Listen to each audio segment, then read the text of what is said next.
Yes, people, we are back live. We are back live on the Sarcasm City TV YouTube for the first sports Q&A of the Premier League season 2025-2026. So get your questions in. CHIESA and Salah scoring the third and fourth goals to beat Bournemouth at home for Liverpool. Liverpool went 2-0 up. Then a brace from Semenyo brought it back to 2-2.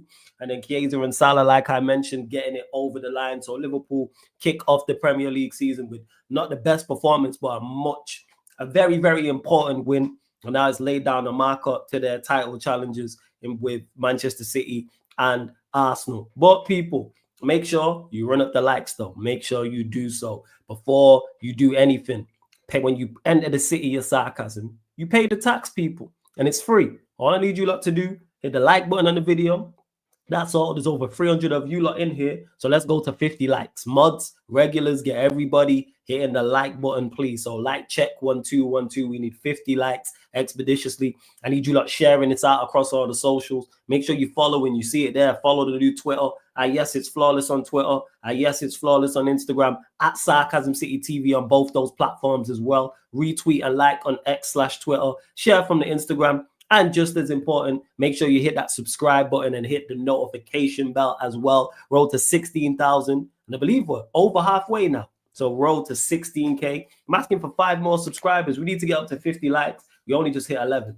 And we're at 15,502. 3 more subscribers, people. 3 more subscribers. That's it. But for those that haven't seen the Q&As before, it's where you get your questions in regards to the Premier League.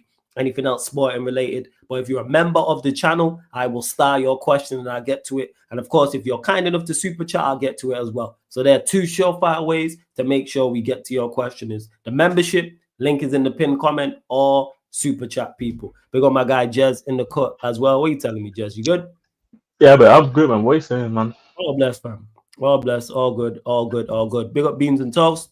Big up Sham. Warrior J. Who else is in here? Let me check. Big up JC. His flawless really be moving like the Dark Knight. Got to stay trapping, man. Got to stay trapping. Podcast trapping, you already know. Big up Rasmus as well. Big up Chef in the cut. Who says this laptop almost keeps falling off the thing. Something cooking this season for Man U. What's that, Chef? What is actually cooking? You let me know what's cooking for Manchester United. Big up CP in the cut as well. Rasmus says Ariola shows the importance of a manager. Bournemouth looked all right despite all the outgoings. You know what's crazy? I was thinking this just before I got on, but people will still make excuses. But look at that Bournemouth team, and it's nothing impressive from an individual standpoint where you can set up in a way to get the best out of everybody. But we move. Warrior J says, were you surprised about Bournemouth's performance against Liverpool? And was there any players that impressed you in both for Liverpool and Bournemouth? To the first part, yeah. To the first part, yeah, I was. I didn't expect them to match them like they did for the vast majority of the game, to be honest. From up until the start, up until they scored the second goal, Bournemouth matched Liverpool. No one really created a lot, and they gave them a game. We gave them a game, and then when the second goal, it kind of like went dead from there. But then obviously when they got the first one back, they stepped on the gas there. So that's what I'd say. In regards to players who impressed me, for Liverpool, TK impressed me. He was good. That's the second time I've got to watch him live now, and I'm like, yeah, you seem like a player. Gakpo did as well. But I know what Gakpo. He wasn't his best, but he had bright moments. Like that goal is just sheer quality. As for Bournemouth, Semenyo goes without saying. Semenyo and the 2 new signings as well. The left back that Jez will mention his name because I forgot, and then and the centre back I can't pronounce his name either. Those 2. Floor's yours, Jez. No, I actually wasn't surprised, to be honest, because I feel like first game of the Premier League season, you're still trying to get things going in. I don't expect somebody to come into the Premier League, start first game of the Premier League season, unless you maybe go up against like a team that just got promoted, maybe. Then maybe, but even then, like I remember when this was during lockdown, I think Liverpool first game of the season they played Leeds and it was like a 4-3, something like that. Like it was a mad game, innit? So Yeah. Like it was a 4-3 during lockdown. Yeah. Go on. Yeah, and so I wasn't surprised that it's gonna be a bit for Liverpool. Like I saw Liverpool fans say 4-0, 5-0. I was like, I know you guys are gassed over your window right now, but come on, bro. Like you guys do know that when you make so many signings, it also takes time for them to gel. It's like in the NBA. You don't just sign everybody in one window unless you're the Golden State Warriors and you just click even prime Miami Heat with LeBron, D Wade, Bosh. They couldn't get it together in the first season as well and go and win immediately. So so I wasn't surprised. But even if you just ask me about Bournemouth's individual performance instead of the overall game, I wasn't surprised, to be honest. Because again, did they lose some quality players in the back? Yes, but the players that they have signed, they're not bad players. Mhm. They didn't go and have to go and splash the same amount of money that they made a profit. They made a profit on Sabani, they made a profit on Kirkus, they made a profit on Hausen, and they're replacing for minimal prices. Mhm. So yes, will it be the same quality as those players? Maybe not. Maybe they will be even better. We don't know. But again, it comes down to coaching. And Ariola has shown again. Ariola has shown again that even if my best players leave, there should still be an identity about your team. There should be something about your team that represents you on the pitch.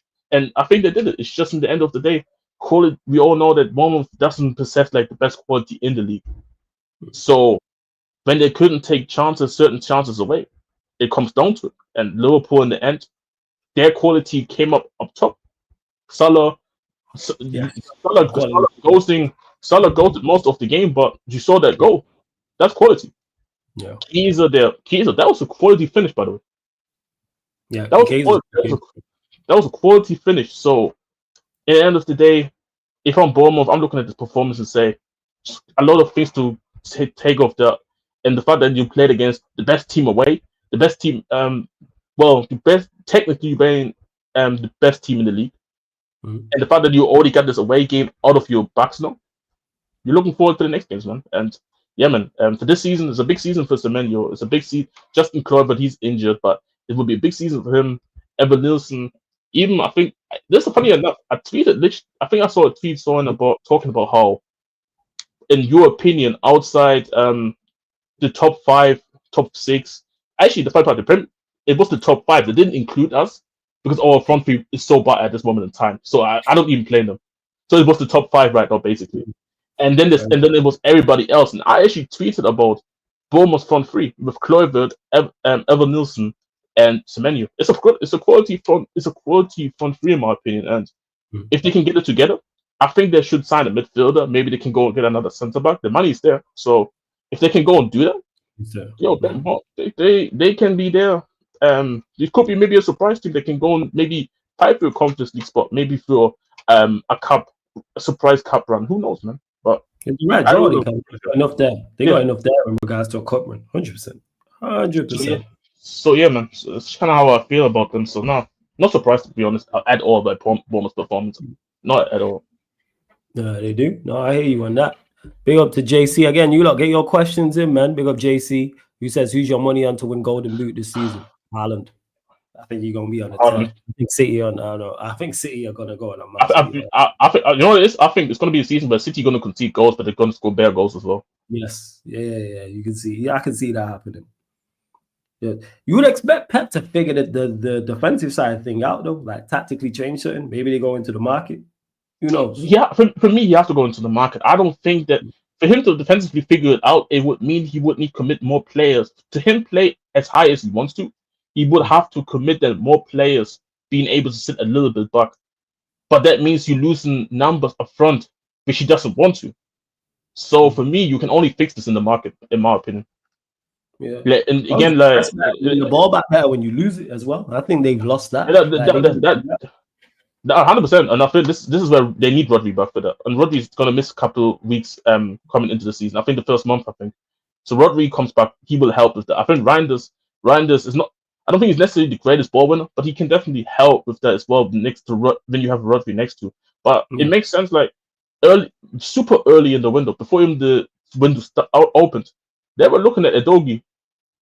City was interested in bringing Edogi in because he has the recovery pace. No, they went with 8 Nori, which is a quality player going forward, but defensively he's barbecue chicken. Yeah, he is barbecue chicken. So for me, honestly, you change it by personal. Just the way Pep wants to play, you need the personal change, in my opinion. No, that's fair. That's fair. And big up to Chef as well, because this optimism is crazy. He says, based on Liverpool tonight, United have top 4 chance, defenders weak, all about attack. We've improved our attack tremendously. I think I've got yours down, Chef, actually. I think I got your predictions down one time. Let me actually check this. I think I got it. I know everybody's going crazy because the first game week of the season, but are we really making our predictions for the season? Like, okay, this is what's going to happen just based off the first game week. Of course not. Chef was saying this beforehand. This is just added to Nah, that's crazy. That's crazy. Is it in there somewhere? Maybe not. Yeah, because this is last year's. I might have actually. What's it called?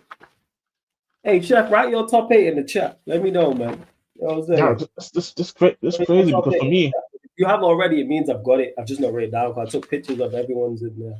I don't think I have. Nah, it's not in there. For me, it's just, and obviously everybody's just predicting on it, but how can you make just clear cut statements just like that at this stage of the season? Like I saw Tottenham go. Yes, you're talking with too much logic, man. It's hope. It's hope.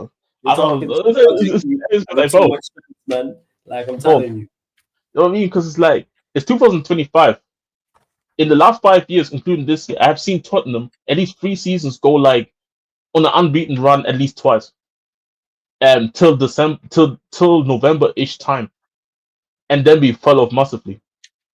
Nah, I ain't got Chefs. We ain't spoke. Hey, Chef, write your top 8 in the chat. Because when we spoke on the fan calling show, I wasn't getting top 8 yet. So hey, write your top 8 in the chat. I want to hear it, Chef. Let's see what's what.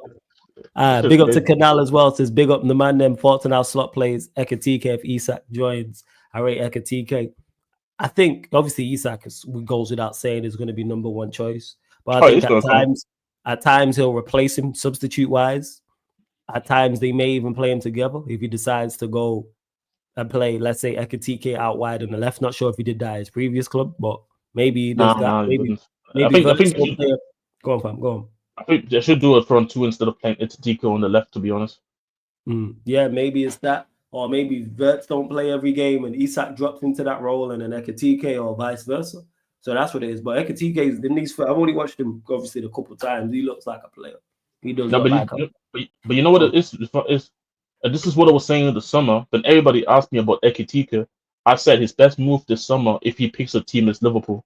Yeah, you did. I think Liverpool. I've been stressing about Chelsea, Man United, Liverpool, Newcastle. I always said that for me, Liverpool, like even Liverpool, Liverpool comes. He was asking me in the GC, like he wasn't too sure on him, and I told him, bro, Liverpool's the best fit for him because I feel like considering what's around him, regardless of how much money you spend, of course there's just so much around him. It will just help him. It just takes so much less. Like Sesko, Sesko has Bremo and Cunha next to him. But the rest of the team is still like mediocre at this moment in time. So there's so much more responsibility on you now. Like you are looked at with Cunha and Bremo, and there's low-key even crazy expectations because you're more expensive than both of them even. True. So I thought all the time that Ekatike, just from a fit perspective, I think Liverpool was the best situation, and you've been seeing it since he's been playing for Liverpool preseason. This Community Shield first game now against Bournemouth, he's been looking really good, and I think if Isak joins, it will even take less pressure off him, which means he can just play his football, not having to worry too much. That's fair. That's fair. 100%. Hey, Chef. Yeah. What are you telling me, man? Yeah. I love it. That I only give my once. I've seen everyone play once, and then How convenient. That being said, for those that don't know, I always get top 8 once the window closes as well. So I do ones the week of the Premier League starting, and then I do another once the window's closed. But this is what I'm talking about. Chef here talking about United do this, that, and the third, and now he ain't trying to do a good top 8. Tells you all you need to know, man. I'm telling you, people. Did you the hope, man? Hope. I'm telling you, it's hope. You know, FM, man. We hold everybody accountable around here, man. Accountable avenue. You know what I'm saying? That's what it is. Accountable avenues. Sorry. All in city of sarcasm. Accountable avenue. That's what we're gonna hold you to. Go on. Trust me, bro. Now, did you see Alan Shearer's tweet? Now, what did he tweet? Nah, that shit was hilarious. Because let me bring this up. Let me read it over. Okay, that was hilarious though. He said Surely any forward thinking of going to Liverpool will be having second thoughts of now having to play second fiddle to the brilliant Ekitike all season? Question mark. I fucks with that, man. I like that pay. That's funny, man. That's That, funny. that's Gotta that's add hella some pet. motivation to the situation. That's good. That was hella Yeah. petty, bro. And there's some pettiness as well. And you lot, we're only at 25 likes. Let's double up the likes, man. I said 50. Let's double up the likes, man. 50 likes, people. What are we doing? 50 likes. Hit the subscribe button as well, man. Nephew says, "Yo, Jez, you watch League On. What is it? How'd you pronounce his name? I think it's because I can't say it properly. Steve knows to say it more than I do, but I think it's Gusan. I think it's Gusan. I think it's Gusan. What number did he get, nephew? Because we just call him G and whatever his number is. What's his number? Yeah, I don't know what number they give him. Saying, nah, he'll know what number he got. Yeah, saying he can play off the right in the second striker position, which is his position. For his team that he played for, I saw him play striker because I did some little scouting on him because we was linked to him as well to replace Richarlison, and he's like a striker, second striker, right winger, like you said. Like he's kind of like an all utility kind of forward where like you kind of outside the left wing, you just plugging in, and he's just there to really just bring in to score goals. He's not necessarily like some creative ass player. Like you kick the ball up to him, to the big man, letting him be physical and all that. And again, just somebody there as a presence in him. This is what he is, and he can play on the right wing, but he's not like a right winger. He's like, how do I describe it? You know, when there's like a striker, but he can go out there on the right wing, but he's not technical like that. But Steve will tell you a lot more than I know about him, to be honest. Like because he would have watched him more than I do. I only did based off the scouting that I did, and I like some things that I saw, to be honest. Like I think he's a decent signing for. I think he's a good signing. Steve's higher. Steve rates. Now Steve rates him, and I like it. Player of the season, like in regards to like one of the buys of the season, like surprise. That's it. Surprise. Considering for how much they bought him for, bro, they bought him for nothing. So it's like there's no pressure on him to go and perform. And I think he fits what Emery wants to do. Like he's an Emery type of striker. Like when you see him and Durant, when you see Durant and the Watkins, he fits into the category. You know? Just so is he like a Watkins type? Yeah, like not same as Watkins, but I'm talking more like about what you would expect from like Watkins and Durant, just being direct, being just not shying away from the opposition centre backs and that. Like he's not a softie, you know, not a softie. Okay, first. But Steve knows more about him than I do though, because I haven't watched him a lot like that. Yeah, Steve is super sold on him. Steve is all right. Big up to Chef. So this is your prediction: Manchester City first, Arsenal second, Liverpool third, Manchester United fourth, Chelsea fifth, Tottenham sixth, Villa seventh, Newcastle United eighth. Don't worry, man. I don't know what's worse in this prediction. Arsenal sixth at this moment in time, Chelsea fifth, or Man United fourth. I don't know what's worse. United fourth, man. Again, I've spoken to Chef because he called in a couple of weeks ago to a fan calling show. There's nothing outside. There's nothing logical to back that up with. That is just where Man United. That's what that is. Which fairs, man. I'm saying because the thing is, this is the thing. Like I feel like a lot of people like don't get twisted. I think United has done some really good business, and even if you guys don't get Baleba, and you go for alternative, there's still a decent alternative to Baleba. You look at the landscape of the team and think it's a decent team, but even if you go and get the alternative, even if you get that goalkeeper, I still don't see you around that 5th, 4th spot. It's kind of crazy. Like even for me, like even if because today we've been linked with him captain from Leverkusen, so the centre back that I was talking about, we're apparently chasing for another centre back. Let's say we get a Fabio, let's say we get an Esse. I'm still not comfortable saying, Tottenham 5th. People got us 5th right now without these signings.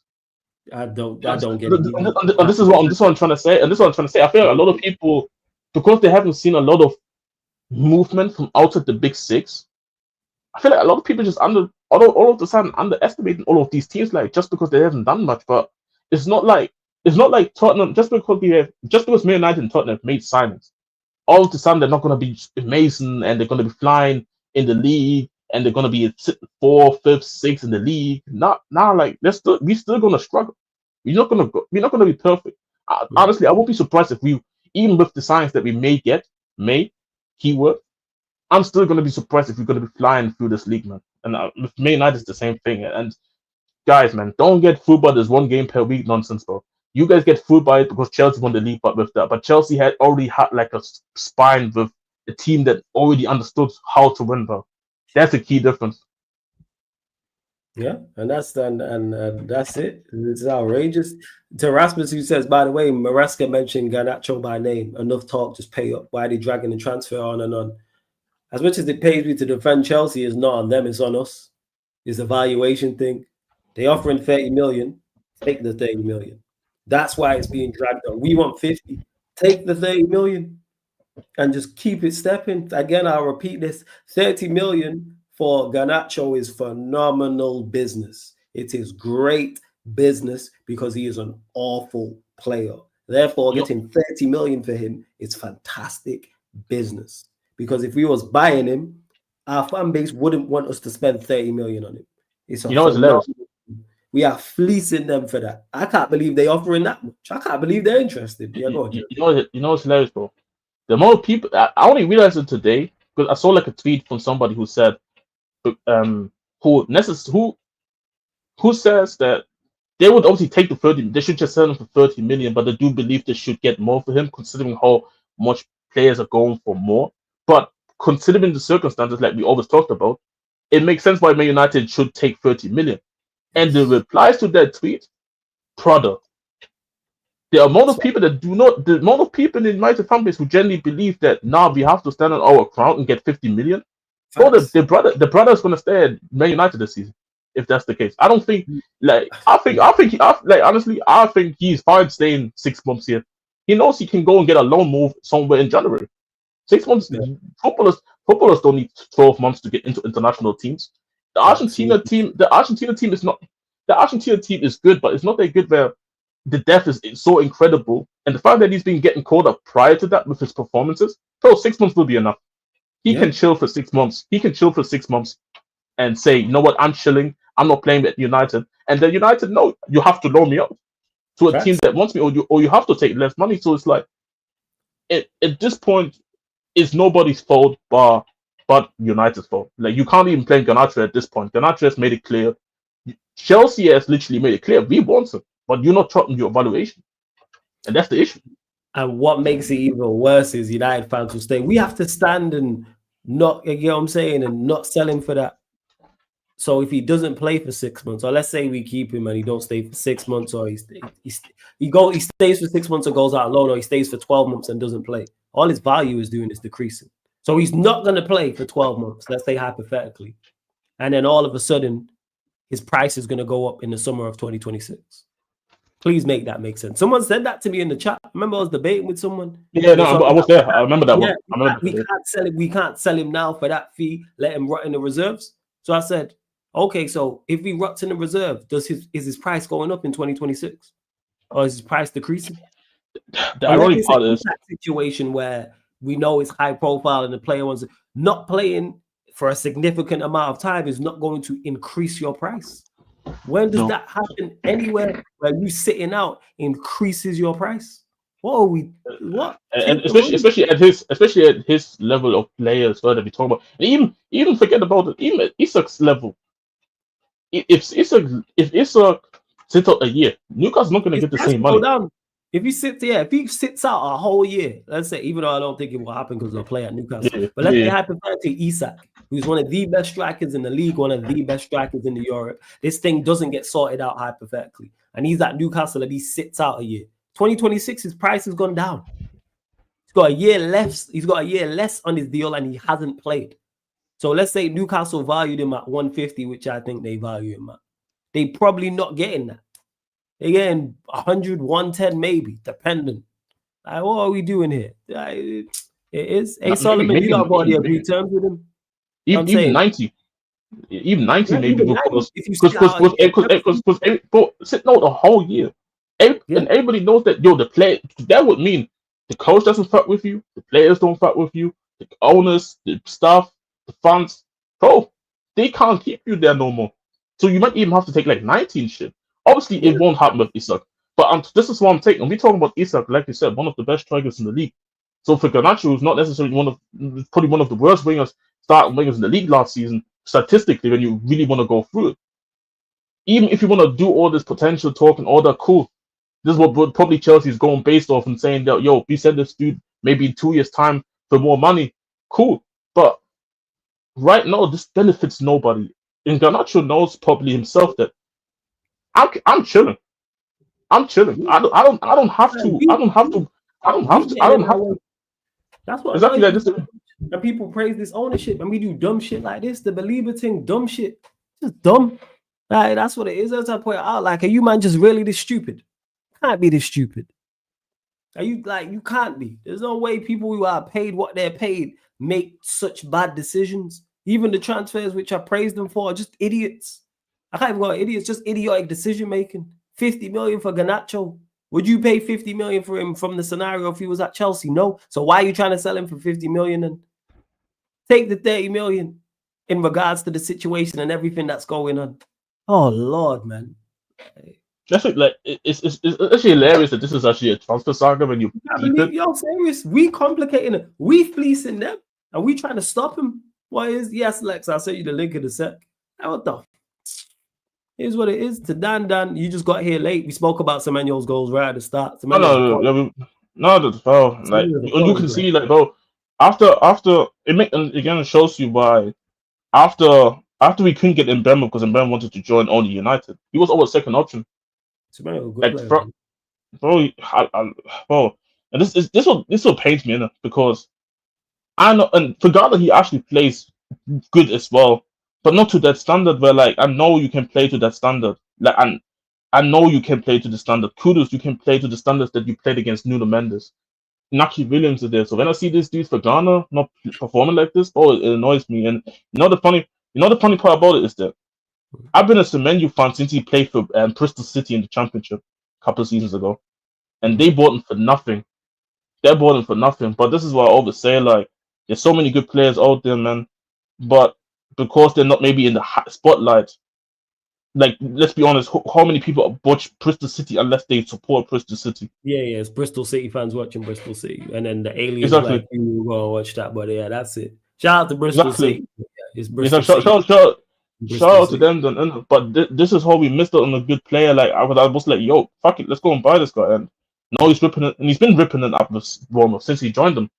It's a goal scorer, super direct, good on the ball, good ball striker. But you know what the funny part is? Unlike Sesko, where people say he's a good ball striker, people call also Semenyo a good goal scorer as well. So he's nice, bro. Like, I'm a fan. Yeah. I've been that. Like, if we didn't get, I know, because before, like, we was linked heavily to Mbeumo and that. I would have took Semenyo. Semenyo and Kudus were two names. I looked at them both and I said, yeah, I'll take them both. Like, it makes sense. Like, 110%. Why would you not?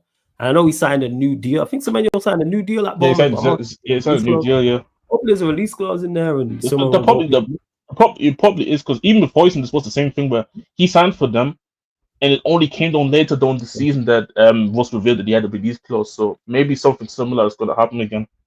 Well, like, it's what you saying, Lex. You good, fam? Yeah. Yeah, man. Big up, bro. Yeah, man. Solid.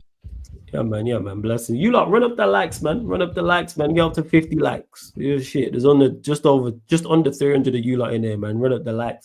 Get us up to 50 likes. Spoobs, you're Egypt. I see what you said before about Garnacho, but big on my guy Spoobs every single time. Lex, I take it. You watched your game, 4-2 winners. Thoughts on the game? Really get to watch it. Oh, see, all right. From the highlights that you seen, things that you like, anything you don't in particular like? Bro, right now, the thing just calm, innit? New players, them need to get acclimated to the system, look a bit more, blah, blah, blah. But we still win. Don't really matter to me, blood. Like, you know what I mean? No, first. Like, people are saying, oh, they never look good. Yeah, which other team look good? Arsenal look good? Who look good? Man, we'll win the game, brother. If Bournemouth play like this against Arsenal, we will see if you win. That's what we need to see. If you win, you get me. But look. it's like you can see. All right, because the Isak thing go on, and then the Guehi thing go on. We just sell Ben Doak for 25 million. Like, brother, I don't even know how we do that, but anyways, we must have watched some clip from him in the youth squad or something. I say, yeah, we like this guy. Yeah. Hold on, no, then we play today. We will sell him to So happening in like 5 minutes. Yeah, man, them say interested, and then just a 25 mil. Okay, let's get rid of him. So we have some more money in the bank. We still have players that's supposed to leave as well. I mean, shit, safe, innit? I mean, the only thing I'd say though, on top of the Guehi and the Isak, if we land those two, just get another center mid, innit? Like a proper physical DM, you saying? Yeah, something more physical. Even if you know, even if you want to start with the Szoboszlai thing or the Gravenberch. Well, Gravenberch should have done better today, but even if you want do the Gravenberch McAllister with the Szoboszlai and thing, just get something different. Get something bigger, somebody bigger and strong. Even if you're not gonna start every game, but sometimes you need bigger and strong in the midfield, innit? And but at the same time, it's like, what am I worried about? Man, I have nothing for worry about. What am I for worry about? Because what? This are probably all right. So them fresh off of celebrating, we still have the Jota issue lingering. We still have a bunch of things. Sub on CHIESA score. Hopefully, he can just continue to that. I mean, bro, like, come on, man, like, chilling in it. No offense. Just win your game, innit? Just like I said to the man them, on the man stream. Me going there for like 5 seconds. Worry about your team, innit? Get your 3 points in it. Get your 3 points. Arsenal, you have United for play. Oh, you finished 15, this and that, blah blah blah. Get your 3 points. Get your 3 points. Chelsea, get your 3 points. City, get your 3 points in it. That's the whole aim of the game at this point. Like, because at the end of the day, it's like, all right, we have a shaky start.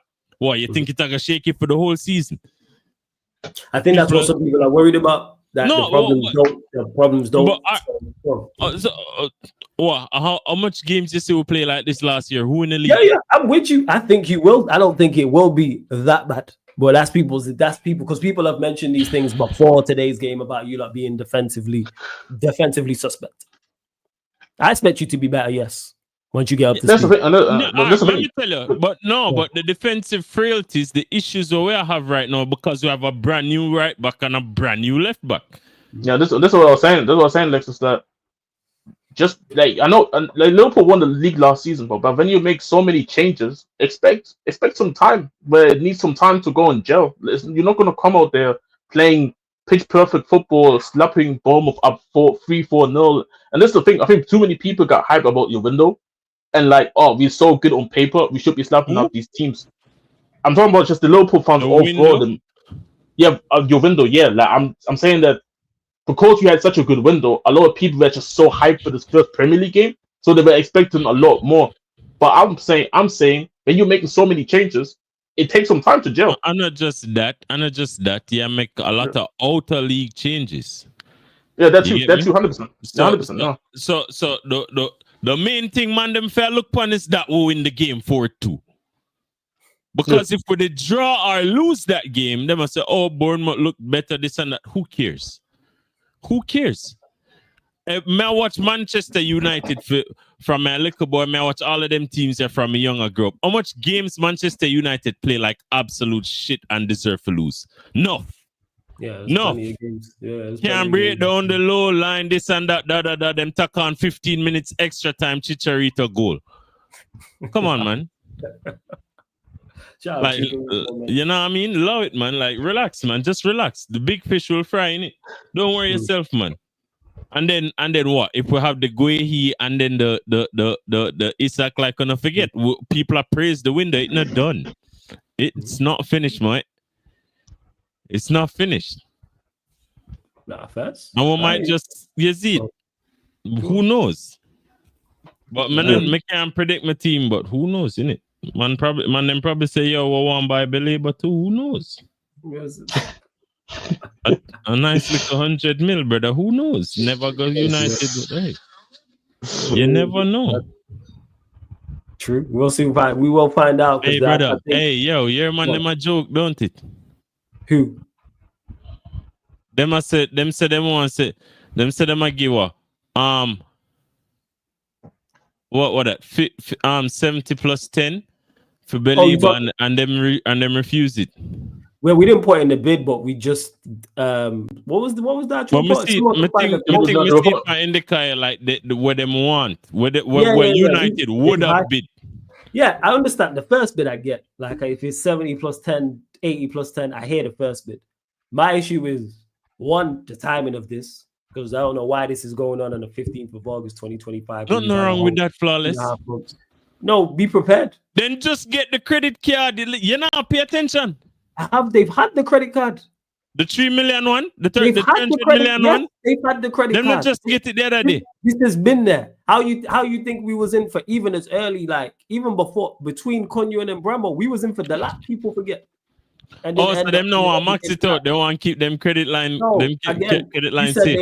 As more and more evidence points out with this lot, they don't know what they're doing. More just said that. No, they know them are the man. All right, okay. All right, man. Again, people gonna keep giving them bro, grace. Yo, listen. What you mean giving them grace?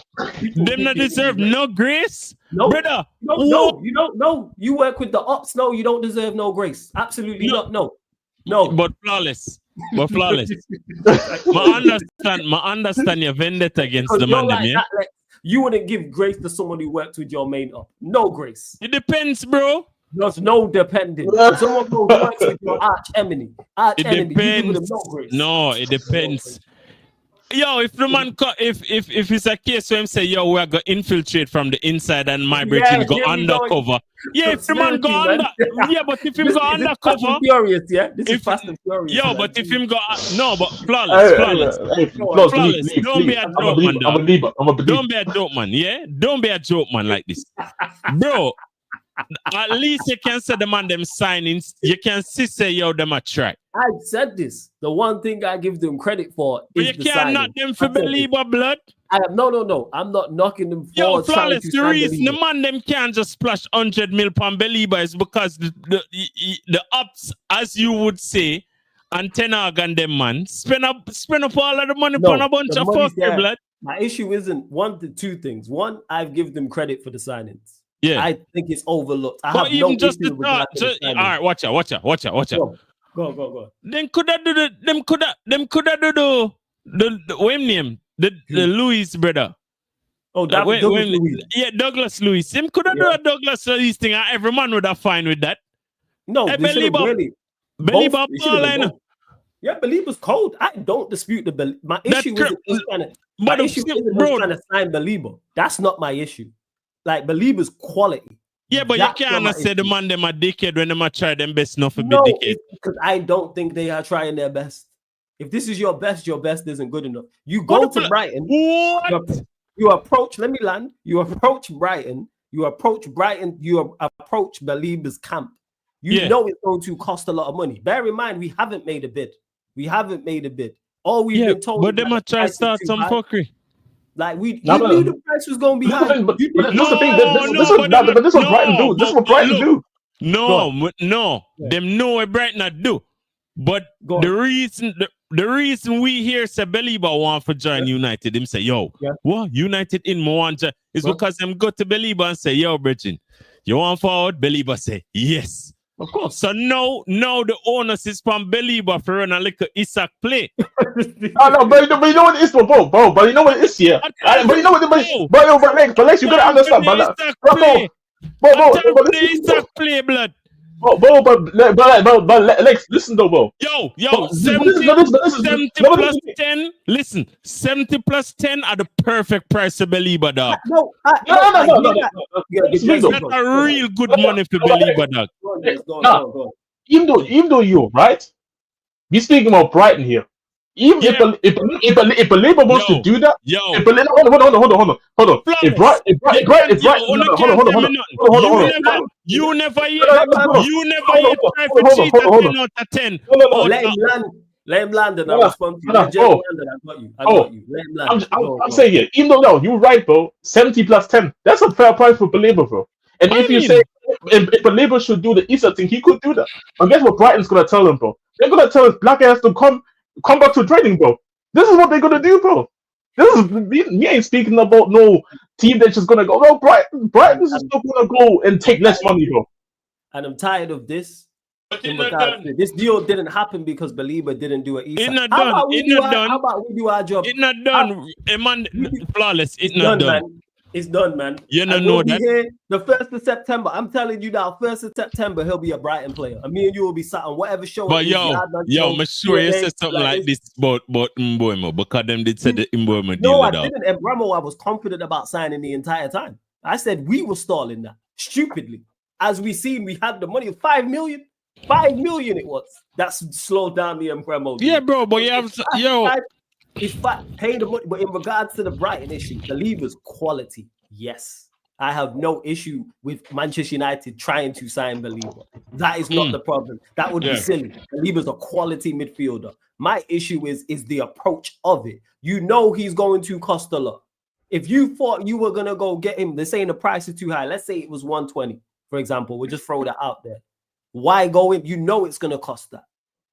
Go pay the one. And if you were done, and this ties in, this is why it's a domino effect. If you had done what you were supposed to and moved on the players that we had, you would have more money there to go and buy him. If you would have moved on Garnacho like you should have already, but no one you would buy have them. that money there. If you would have moved on, there's literally a bid on the table from Chelsea. We just how much them bid?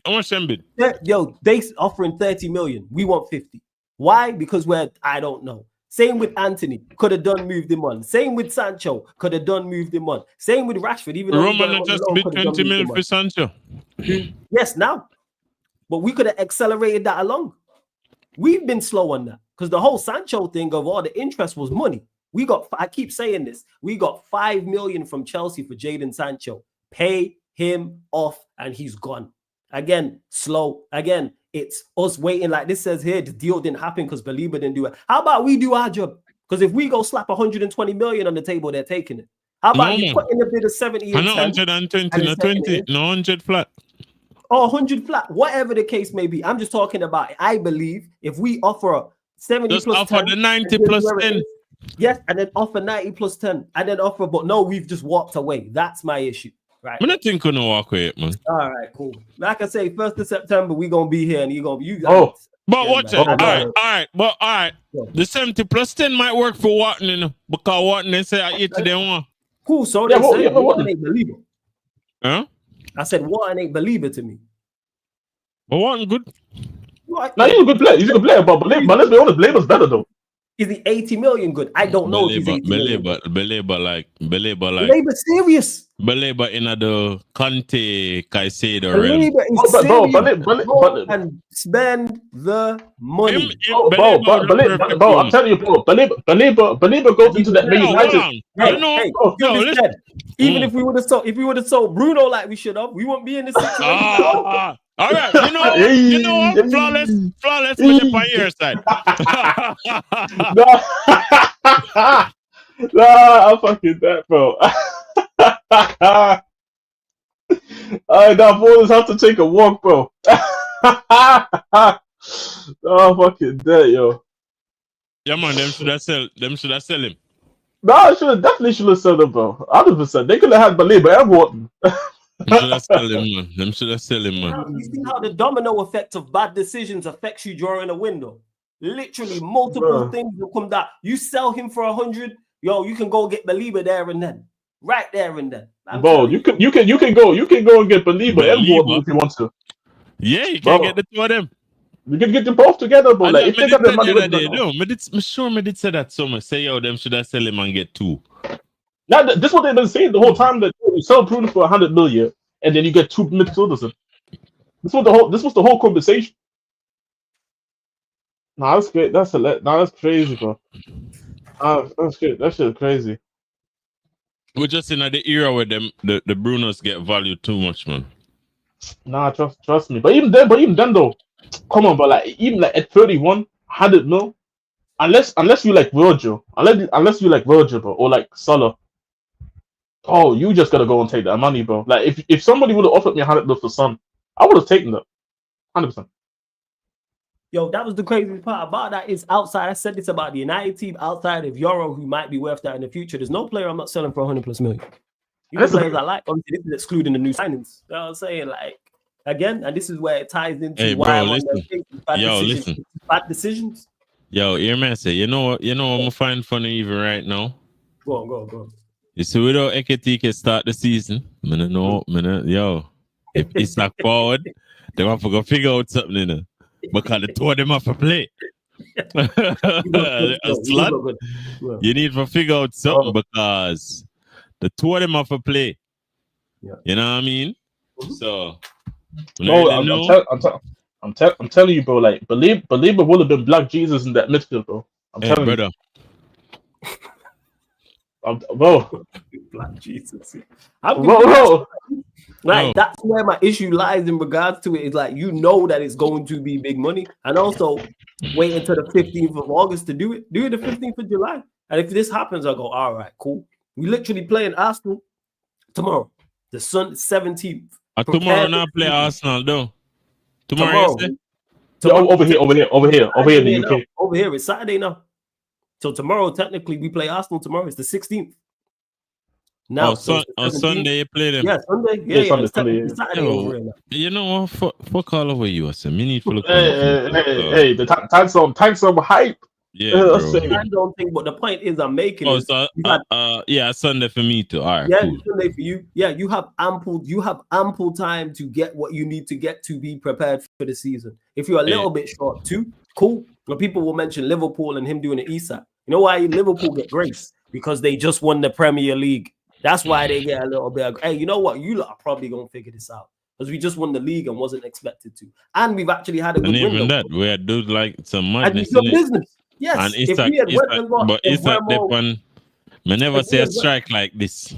There we go. If we would have went and got Embremo, Cunha, Sesko, a Douglas Luiz on loan and a goalkeeper, I'm not as bothered about the Belieber team. I'm like, all right, Fairs, you might actually addressing the issues. Like, all right, cool. But Fairs, could have literally people now talking about, hey, we could have sold Bruno for 100 and used that 100 for Belieber. Well, now we have to keep him. And people want to keep the people in charge and the manager want to keep this guy. All right, okay, sure. Big up Asian Pops in the chat as well. Yeah, really, it's some asshole. It is. Oh man, I can tell you. The one thing I'd put on Ineos in this Belieber case is not selling Bruno. Problem is with that, it would have effed up negotiations for every other player we went in for. Everyone who sells players big for big money has to deal with that. So you deal with that. Everybody has.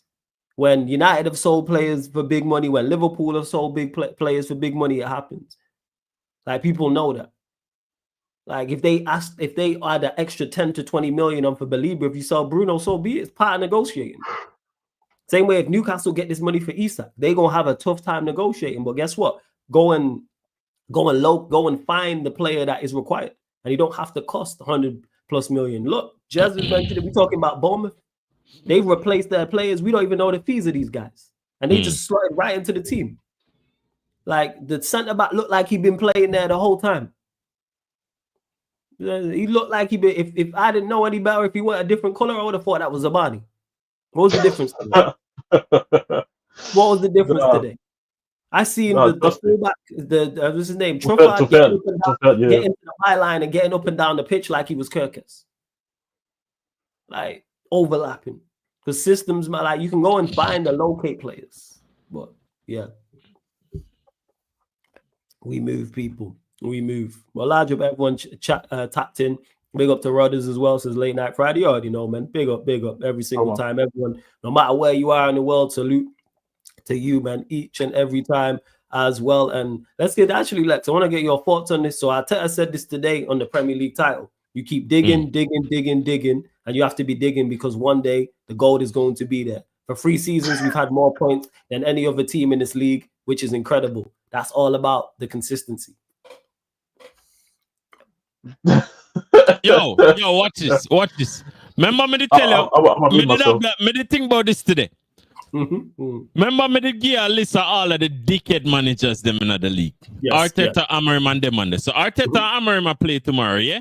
Mhm. Watch the lineup. The lineup will tell you everything. Watch the lineup. Yeah. Watch the lineup. Watch the Havertz and watch the Hoyland. Watch the fucker. Watch. Anyhow, man. At least throw Mount out there, man. You know what I'm saying, man? Whichever. Why not Xerxes? Xerxes injured? Yeah, Xerxes injured. He's not fit. He's like 50-50, they're saying. Because he hasn't played in preseason at all. Don't know. He played in preseason. Hey, man, he had too many girls whining on him, bro. Once is Xerxes Kunya Mboimo. That's what me want. Hey, me and you both, Lex. That's what me need to see that. I literally said that the entire time. Ekitike to their string pass. Yes. I'm gonna feel like Xerxes can pass better than Ekitike. What? Like them and Mboimo run through, like you don't need that. Yo, listen. Yo, Mega said this shit again, you know. Yo, my only sorry say Amorim on the coach tomorrow. Because any other coach and Arsenal 100% to lose. The only reason we can't commit to Manchester United to win that game tomorrow is because Amorim are the coach. Mm-hmm. The only reason. They're gonna have Luka Doncic with more athleticism up top now. Oh, Sesko. Yeah, Sesko. Yo, them need to start him. I hope so, because Amorim said that he's fit and ready to go. So, all right, because I was unsure. I don't know how much he played for Leipzig in preseason. So, but if he's saying he's good to go, play him. As much as I want it to be Xerxes with Mbeumo and Cunha going forward, I know it's not. This is play why him then. It no matter. Play him. I'll play Sesko. Yeah, because if him like for make good runs and them thing, them can get Saliba or one of them on their red card. Me not care how no win, me not care. Me and you both. I am no just imagine a fresh 3 points. Remember, you know, that would be a record for Amorim, you know.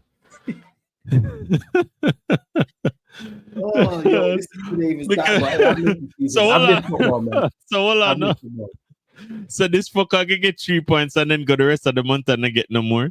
Cause remember, it's a 3 points a month manager you have, you know? There we go. We have it, and you know what's crazy? If that happens, people are still going back and give him time. What you mean still back him? It already happened, and him still there, and people are sucking him off same way. Like, what going for this? But the new thing is now is people talking about, he's under pressure and the board, if it goes wrong, the board will sack him. People are still going back him regardless, man. I'm telling you. Under pressure? Yeah. Brother, if results go bad. Listen to me. You see, when a manager got 3 points per month and I get fired, him not under no pressure, blood. Because whatever pressure I'm supposed to under, already gone. Yeah, because they said he didn't have the best environment to thrive in. That's what someone said in the chat earlier. Look at your face. Exactly. This is why. Hey, man. Shit. Exactly. Shit. Damn. You see why, you know, you know. But I just want to know, like, bro, is this person living in the real world right now, bro? Like in the world. I tell you, because it's the transfer. Someone said it in the chat earlier. I can't remember who it was. From that stream, yeah, I think it was this stream. Yeah, but it was earlier on before you joined. I think it was Timmy. Big up to Timmy though. I see you say, "Oh damn, my membership expired. Need to top up expeditiously." Appreciate it, Timmy. What was I going to say? Before I was even that. Yes, because it's new season and it's new players and there's this new optimism. I'm telling you, man, it's silly season. That's what I call it. From like June to like August, it's silly season, man. Silly season is crazy. It's silly season, man, where people make all these outrageous claims. I've been doing top 8. Some people got us 4. Oh, like the video where you did the other day. Which video? Oh, you mean with shout out to yeah. Addicted to United is his TikTok. Yeah, Addicted to United. Yeah. Shout beaten in 10. Yeah, man. Silly season. I'm telling you. Bro, I saw. Now, big up. See, this is the thing. Honestly, bro, like being United fan, and no disrespect to no United fan, it's low key a disease, bro. Because it's like I saw, and big up to Zaid, bro. Zaid last season did the same shit, but when he was saying top 3 with Ten Hag there. And then this season he said top 5. Even he said with Belieber, there's no reason why we can't be top 5. And that's brother. Brother, if your team can't even play out of the back, trust me, even Busquets will not save you, bro. No Busquets, no Javi, no Iniesta's gonna save you if you. Oh my days! You know what I find funny about them, brother? You know what I find funny about them, brother? Where you say? Him never have the right environment. Yeah, it's not the right environment. The right environment to thrive, man.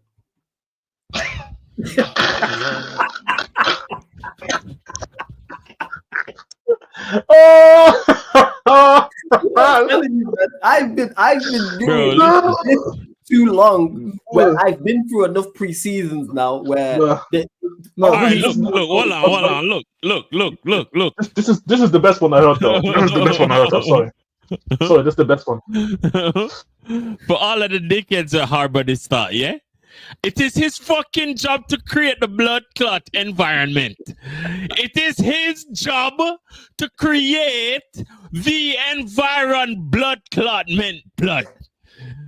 Get it in your head. It is the manager's job. So if he didn't have the correct environment, that's the exact reason why he should fuck off. That's the exact reason why he should fuck off.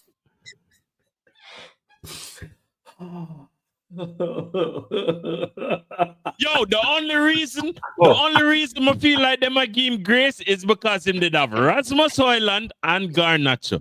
And you know what funny? You know what me find very crazy and funny about it? This dickhead never did have to play the two of them. No, that's why I don't give him grace for that. Because you know why? Xerxes and Maino was on the bench the entire time, pretty much. They're on the bench for no reason.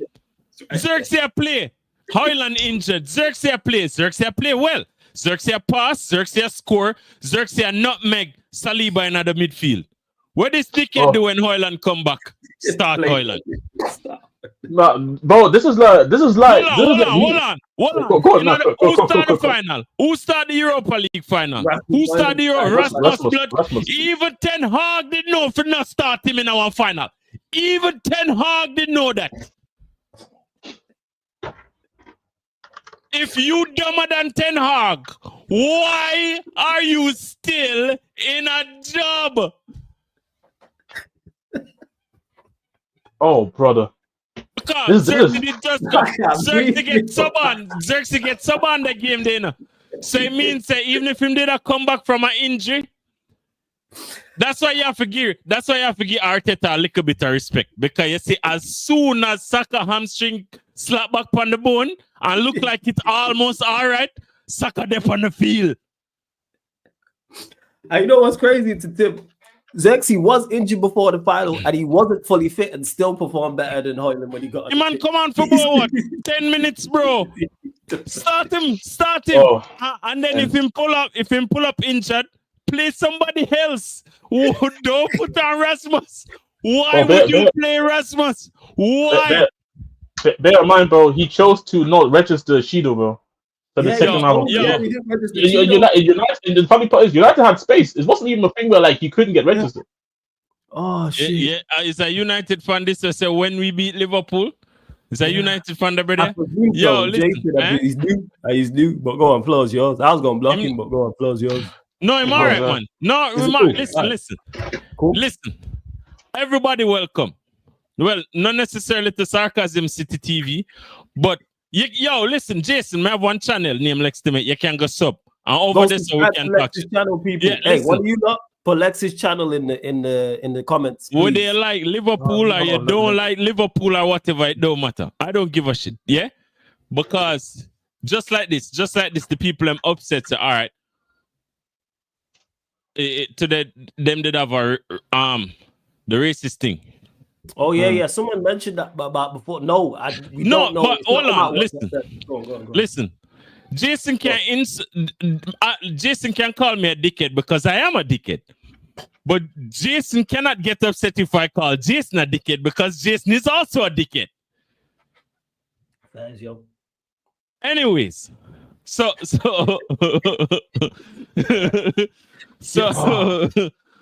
the man them say, yo, oh, you know, I'ma understand we want for clamp down upon racism, I want for know say, all right, it this and it that and what have you. Yo, listen. You see, anytime me want to get rid of someone, say for instance, I have a girlfriend or a wife or whatever and she'll bother me. Do I need the banner for this? No man. The best way, the only thing I do,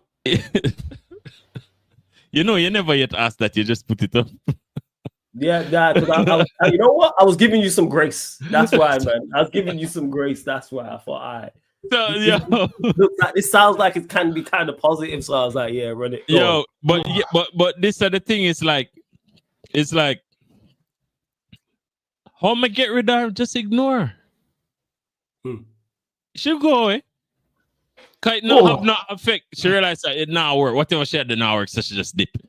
So that is what me feel when it comes on to the racism, man. But the problem is when it comes on to like privileges of going to like games and them thing, that you have to take with that. That have to get revoked. No, that's why I'm glad he said what he said. That's why I'm glad that Semenyo said what he said to the owner. I mean, not to the owner, to the referee, and let it be known. I'm glad he said that. 100%. Yeah, but two is like most of the people is like, yo, it racism, it might go away one day, but really and truly, will it go away? Because like sometimes no, it's not. Sometimes a white man just not like how black people behave, and him just gonna be racist because of that. No, it's not right, but no man. Sometimes sometimes people not like other people culture in it, but them kind of because them stupid. Cause yeah, remember enough flawless. No, people just not in a sense. That's true. Yeah. So So it's like them not know how to process the emotions that them having in them brain. So for instance, them probably not like curry. So them just say, because I not like curry, I not like Indian people. No, you have like one or two of them were nice. And you get me all over the place. But it's like certain things not gonna go away, but we need to punish it. Because certain things not belong certain places. Like, brother, if you want racist in your house. You get me? Fling a buckle and break your TV or what have you. Well, that's the craziest part is he'll be racist, but cheer a Van Dijk goal.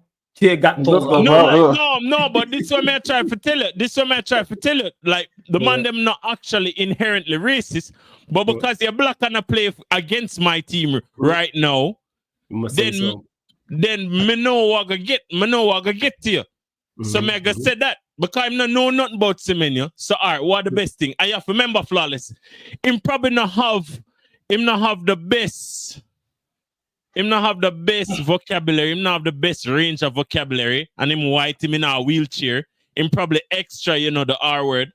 So I mean, that him resort to. No, that you've made that decision. We don't care if you're crippled, because they probably feel a little bit entitled because you can't walk, but Bridget, you can't be crippled and racist. It don't work. Because because now him just cancel out him cripple privileges. Nigga. Yeah, him did have privileges because him did cripple. Yeah. But now you decide to be racist, it's like you can't walk, blood. One nigga.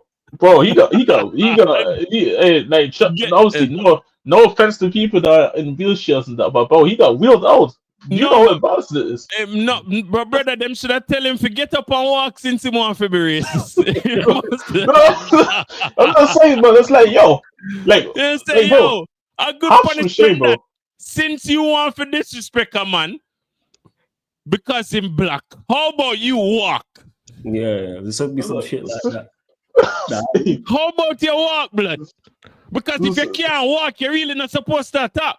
Because right now, if Semenyo did decide for bust a canton and fly kick him, he can't even sight it. You can't even dodge a fly kick. You could have seen it coming from a mile away. You can't fucking dodge it because you can't walk. Your legs don't work. You see, them stupid. Even the fucking cripples.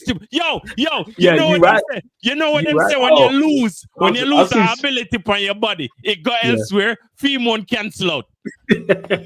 bro, I've seen Semenyo. I've seen Semenyo. You right. If Semenyo decided to thump him down, then man couldn't do nothing. Couldn't do nothing about it. In the front and center, I'm the closest man to Semenyo. How you be racist? You're stupid. All right, so I'm big and black. So quite possibly very fucking strong. Yeah, He's an athlete footballer. You could, the man could have get an absolute beating. Like you would have taken them at least 5 seconds before them can pull off Semenyo. If them strong enough to pull him off. Yeah, Semenyo's strong. I've seen Semenyo do the spin. I've seen Semenyo do the spinning route, bro. As a celebration, bro. Yo, he's strong. Bro. Yeah, but then, like the man could have literally make him even more handicapped. Yeah, he could have. He could have ended him still. That make no sense. Like, what kind of? You get me? I say, like, know your struggle, blood. It's like for the fans. Like sometimes, I see the fans like in a certain people chat. Yeah. So, so like an Arsenal fan might in the chat because most of them not have no sense. Arance might say something. Yeah. But because him never passed comprehension in English. You didn't comprehend him not comprehend what he must say, so him feel like he might get disrespected. But Rance not really a disrespect, him just say something. Well, brother, if you say you did have a comprehension issue, why when you read something you not tell yourself, say, maybe may I get it wrong because me an idiot? Why you not tell yourself that? Because you know what's crazy? When I read I read it twice just to make sure I get it. GCSE is coming like CXC at Jamaica, yeah? Where you get 1s, 2s, 3s and them thing there. If you have a 5 in English, brother, don't read English and think you understand what's going on because you don't. If you failed English, don't go in our chat thinking that you understood what someone said because you didn't. Yeah, idiot. Like the man them need to know.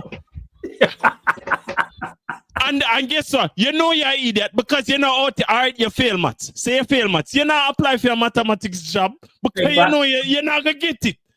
So why you in our YouTube? Why you in our YouTube chat? I try for pretend like you understand what the man just said. You don't understand if you get a 5 in English. You don't understand. Yeah, you're right. If you get a 4 or higher, brown dog. Yo, me get a 2 in English. I'm an English teacher vexed with me. Because the only reason me get a 2 is because me not give a shit. Yeah, it was a lack of effort. I hear that. Hey, you lot, make sure you subscribe to Lex's channel. Links there. Man. Links in the title, people. Sorry, links in the title for Lex's channel. Click the link. Opens up a new tab. Go to 95, yeah? Yo, brother, listen, even if you don't like me, yeah, it don't matter. Me not care because me not like you either. You understand? It's what it is, bro. Even if you don't like me. Nah, the chat fuck with you, man. Trust me. No, me thought the people and we don't fuck with you. Oh, right, okay, fair. Click the subscribe button. It's not gonna kill you. It's not gonna kill you because we don't like each other.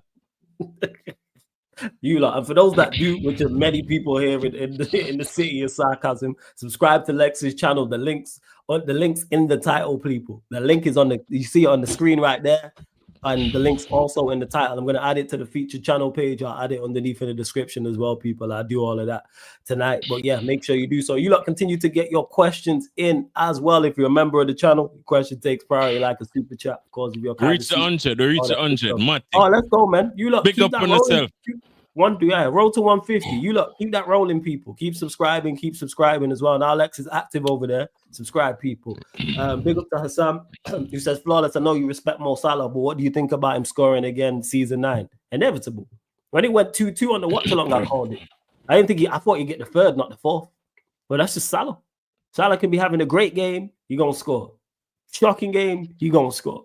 He just knows he has the quality to get into situations and the ability to finish it. So Salah scoring is not a surprise whatsoever, is what I would say. And yeah, I do him score off of the left with the right foot. Say, hey, bro, shit, bro. I was sweating because like he's my FPL, and I was like, yo, come on, bro. But hold on, you know, I'm find so funny. I feel like I'm tired. I feel like the defender them they tired. Yeah, they were. Because, bro, me me in the United States of America, yeah? Me could assist a Salah that go shoot with him right foot. Me know him never that go pass that shit. Can't take about him dress it about 4 times with the left foot. Just block it, blood. Just block it, him go shoot. Yeah, tired, like you said. They was tired at that point. Tired, yeah, tired. And obviously the disappointment of conceding the 3rd goal as well. Yeah. Big up, Timmy. Oh, your name's Josh. Right, I'll call you Josh Timmy. Big up. Go on. And people are say, what them I say? Oh, I think I did see some comments where like them I say, yo, Semenya try so hard and them still lose. That's why good players go to big teams. That's why Isak need to come on Liverpool. Because even though you try hard, it's still Brentford. Even though you had a good game, you're the star of the team, but you're a star on Brentford's team. Bournemouth team. Yeah. Bournemouth team. So it just gonna happen. You just gonna have days where you score a hat trick and you still lose. Why? Because you play against a better team. Pretty much. So just go join the better team. Just like what Issa, listen, just when them said throw your toys at the pram, I have no idea what half of this shit want to say mean. But throw your toys at the pram. That's the saying. You acting like a baby, so you throwing the toys. No, man, no, but what is a pram, blood? Oh, a pram stroller. Oh, throw your toys. Oh, yeah. Stroller. I think that's what you got. I think that's what they call it, stateside stroller. So it's a disrespecting. So a baby, them I call the man them. Yeah, they're saying if you're saying you throw your toys out of the pram, you're a baby. Act like a baby. Yes, that's where it's they're calling him. They're not even calling him a rat. They're not even calling him a rat no more. They call him a pure rat now. Yeah, like, bro. Do you know how crazy it's so pure, bro? Crazy, pure. And he's not even from the academy, bro. They call him a pure rat. Pure, man. That is a what? A pure rat. Pure rat. Pure rat. That's not saying it's cocaine. It's pure cocaine. What are you saying? That's what it is. It's not like you went from Newcastle to Sunderland like direct rival. You just go to Liverpool. This is on that team. They call you a pure. Exactly, bro. You're not even rivals, and like they call you a pure rat for that. Crazy. Yo, listen. When we are playing Newcastle, but the 3rd game or so? I think the 20. It's early. We'll play them soon. Yo, Newcastle we'll play them after the. Hold on, let me see. I think you played before. You played before. Literally the next game. The next game. Next week. Oh, I know what them I do, man. I know what them I do. I'm so pissed I'm gonna miss that. Go on. What you reckon? You're gonna miss it? Yeah. Huh? I know what them I do. Them I wait till the match pass and then them sell you. So him not have to play against them. That makes sense. Because I'm gonna score. Oh, it's a way too. Yo, raw. They're gonna call, bro. Like them Liverpool players didn't do anything, bro. They're gonna abuse. Mother bench certain players because the man they got broke the man them foot blood. No, say Joe Linton I got broke a man foot. I swear down. It's a game for Endo. You don't play Endo in that game, innit? No, same, bro. And even that crowd, bro. Hey, brother. It's not a matter of need, Isak. It's not a matter of need. At this point, a world dominance. When you try to take over the world, like when Thanos did try to take over the world, him did need all of the fucking stone them. No, did he actually need all of them? No, him could have get like how much of them? 5? It was 5. He could have got 3. And then okay. So him could have get 5 stone. Him could have get 4 and use the power of the 4 and just go around the world and kill people. But we don't feel like for that. We want all 5 of them. So we can just need to do that. Thanos was putting hands on people without the stones. Without the stone. Man beat up the whole in the opening scene. The man of Hulk afraid to come out. It was bad. And that we depend. City, Arsenal, we need them afraid to come outside. It's like today, bro. Like today, like you get me. Imagine if we did have him and go here because the corner tell you that. Yeah, Kanai was poor today for them 2 goals. This Madrid thing, along with your contract for Madrid, brother, you can't fuck off right now. No? Me not care. Like from now on, from when I start run the route there, like we can you can go on 60 mil. You Madrid 60 mil. As a matter of fact, with 120 mil, because we need more money for Trent. So we need to tack on the Trent money on Konate. We need to tack on the Trent money. So 60 plus 60, 120. Bring that come, because I need to go buy Saliba from Arsenal. That things like that we need to do, real big man things. As Mons would have said, big business. Yeah, shout out, Mons. You lot make sure I tell him. man. Run up the likes as well, you lot, man. 56 likes over to 70 of you lot in there. Let's get to triple digits, man. Let's get to triple digits. Run up the game, I'm saying. Run up the likes, man, and hit the subscribe button. Subscribe to Lex's channel. The link is in the title. So keep them numbers rolling over there, as well as here. Keep them subscriptions also. Eddie, what you saying, man? Hope you're blessed, fam. I see you. You know what I'm saying? Big up. Oh. Who's this? Speak on the 100 million. Who's the fake Dutchman? More of a fraud than they selling the gas there. Who? Who's the 100 million? Wait, what? Speak on the 100 million. Dutchman. Who? Are you talking about maybe? Are you talking about Wirtz and he's trying to say Deutsch? Nah, because he knows Wirtz is German. Yeah, because Dutchman. I don't know. Yeah, Eddie. Yeah, unless you try to do what's it called? Because you know how people say because I used to it's Wirtz. Yeah, he was talking about Wirtz. This guy is crazy. Yeah, because you know what it is. You know what it is. Because it's like, and this is the thing that I got confused. I got confused as well when I got to England. Where German, like it's not German, like we call it Deutsch. We call it Deutsch. We sound similar to Dutch. Yeah. Okay. Yeah. Eddie just running band. Yeah, African guy. Yeah, man. You know Eddie. If anyone who's there, Eddie runs the demos all the time. He lets you know. Yeah. Nah, I can't lie. Eddie a joke, man, bro. You know the funny part is. You know the funny part is here, bro. Twitter was going crazy, bro. Shit that I'm seeing. Oh, people! I saw somebody call him Lil Uzi Vert, bro. Like, people don't go overboard, George. You know, with the slander names, man. As do we have with crazy nephew PR in the bin. I don't know why Beijing pops mentioned my name. You know, this is crazy, man. I say fuck me for crazy.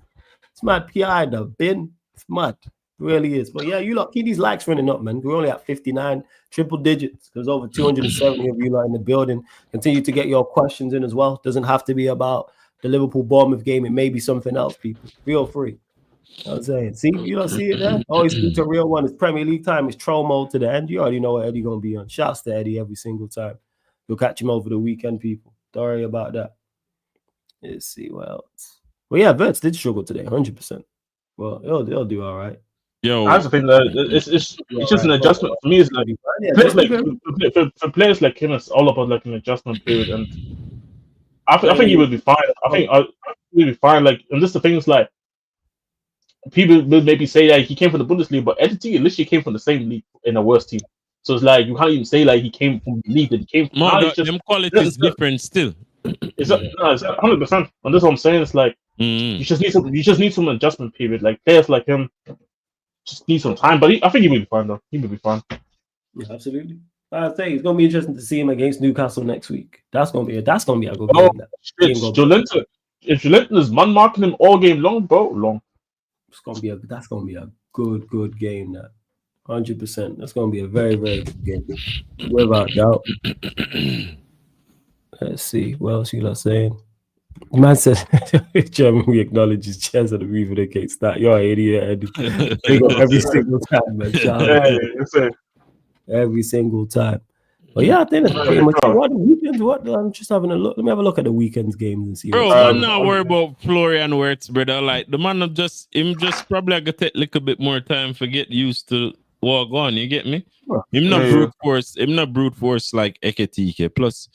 Plus, man, I really think is a problem with Wirtz. Like some games you just have a bad game. Like at the end of the day, it's like you just have to just calm, man. Just calm. I mean, to nephew said this earlier. Surprise player on the player you think flops most this season. Surprise player. I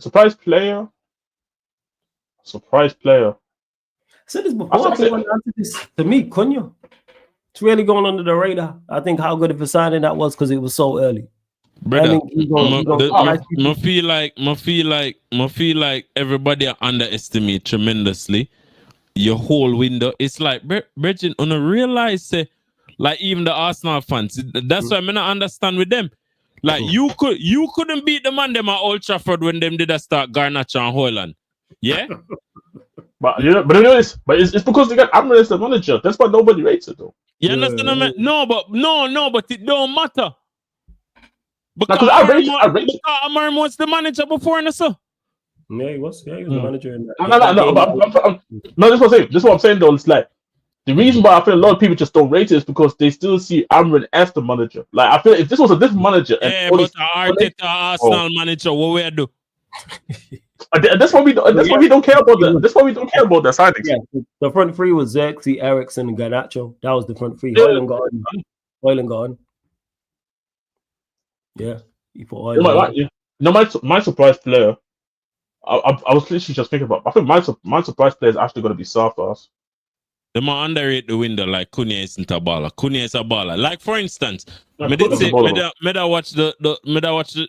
to the show with Saeed and Troops, yeah? Mm-hmm. And Troops say when Arsenal play, him say we lock down Mbeumo and we lock down Cunha. But you never lock down the two of them at the same time though. True. And Sesko said, and need for start Sesko and tell Sesko, just elbow Gabriel on him side because him have a Bozo gene. Just run up and give him 2 elbow in it. And the Bozo gene, you have to unlock the Bozo gene. If most them did still have strikers like Diego Costa and them man. Like Diego Costa would have really like a Diego Costa versus Arsenal. Like we need that right now. We need that. But we're not. Man could see if Sesko go on with that thing. Yeah, like that's what it is. So yeah, in regards to surprise player, I think Cunha flop. Surprise player? For me, it wouldn't be a surprise for Cunha though. Nah, the reason why I'd say it's a surprise because I think people are just overlooking the signing because it was done so early and so much has gone on. I'm confused because the man he's talking about majority standpoint. Like even because you would categorize you in the minority where like now you rate the signing order. But the majority overlooking it. I think he's our best attacker. I couldn't tell when last me have a right back we can beat a player, innit? And then flop. Who's flopping? I'm trying to think. Flop? Anybody will play for Arsenal. Just pick one. I would say Madueke, but that's expected. But I wouldn't be shocked if he flops or not. Yeah. You don't really think Yoker is gonna flop down? No, I don't think. Let me tell you. I feel like him have the. He might not flop, but I feel like him have the recipe. I feel like him have the ground. I know what you're talking about. I know what you're talking about. Yeah, you get your message. I know what feel like I feel like him have a nice network which was set up for him flop. I feel like that. I really feel like that. If him don't flop, it's because him really exceptional and them actually prioritize him. But in some small way, because watch him, let me tell you. There will be a lot of times where he gets overlooked. And the problem with that is maybe because of how them used to playing, them probably thinks that if them pass the ball to him, them not gonna get it back or this or that or what have you. No, it just depends on what Arteta do. But bro, you can't place just in Arteta because I don't even think Arteta did want him in the first place. And as the season go on, we will figure it out. You get what I say? But I'm trying to think. I'm trying to think. Prime, what you saying? I know you got 2 for this, especially flop. Surprise player, flop player. Hope you're good as well. Trying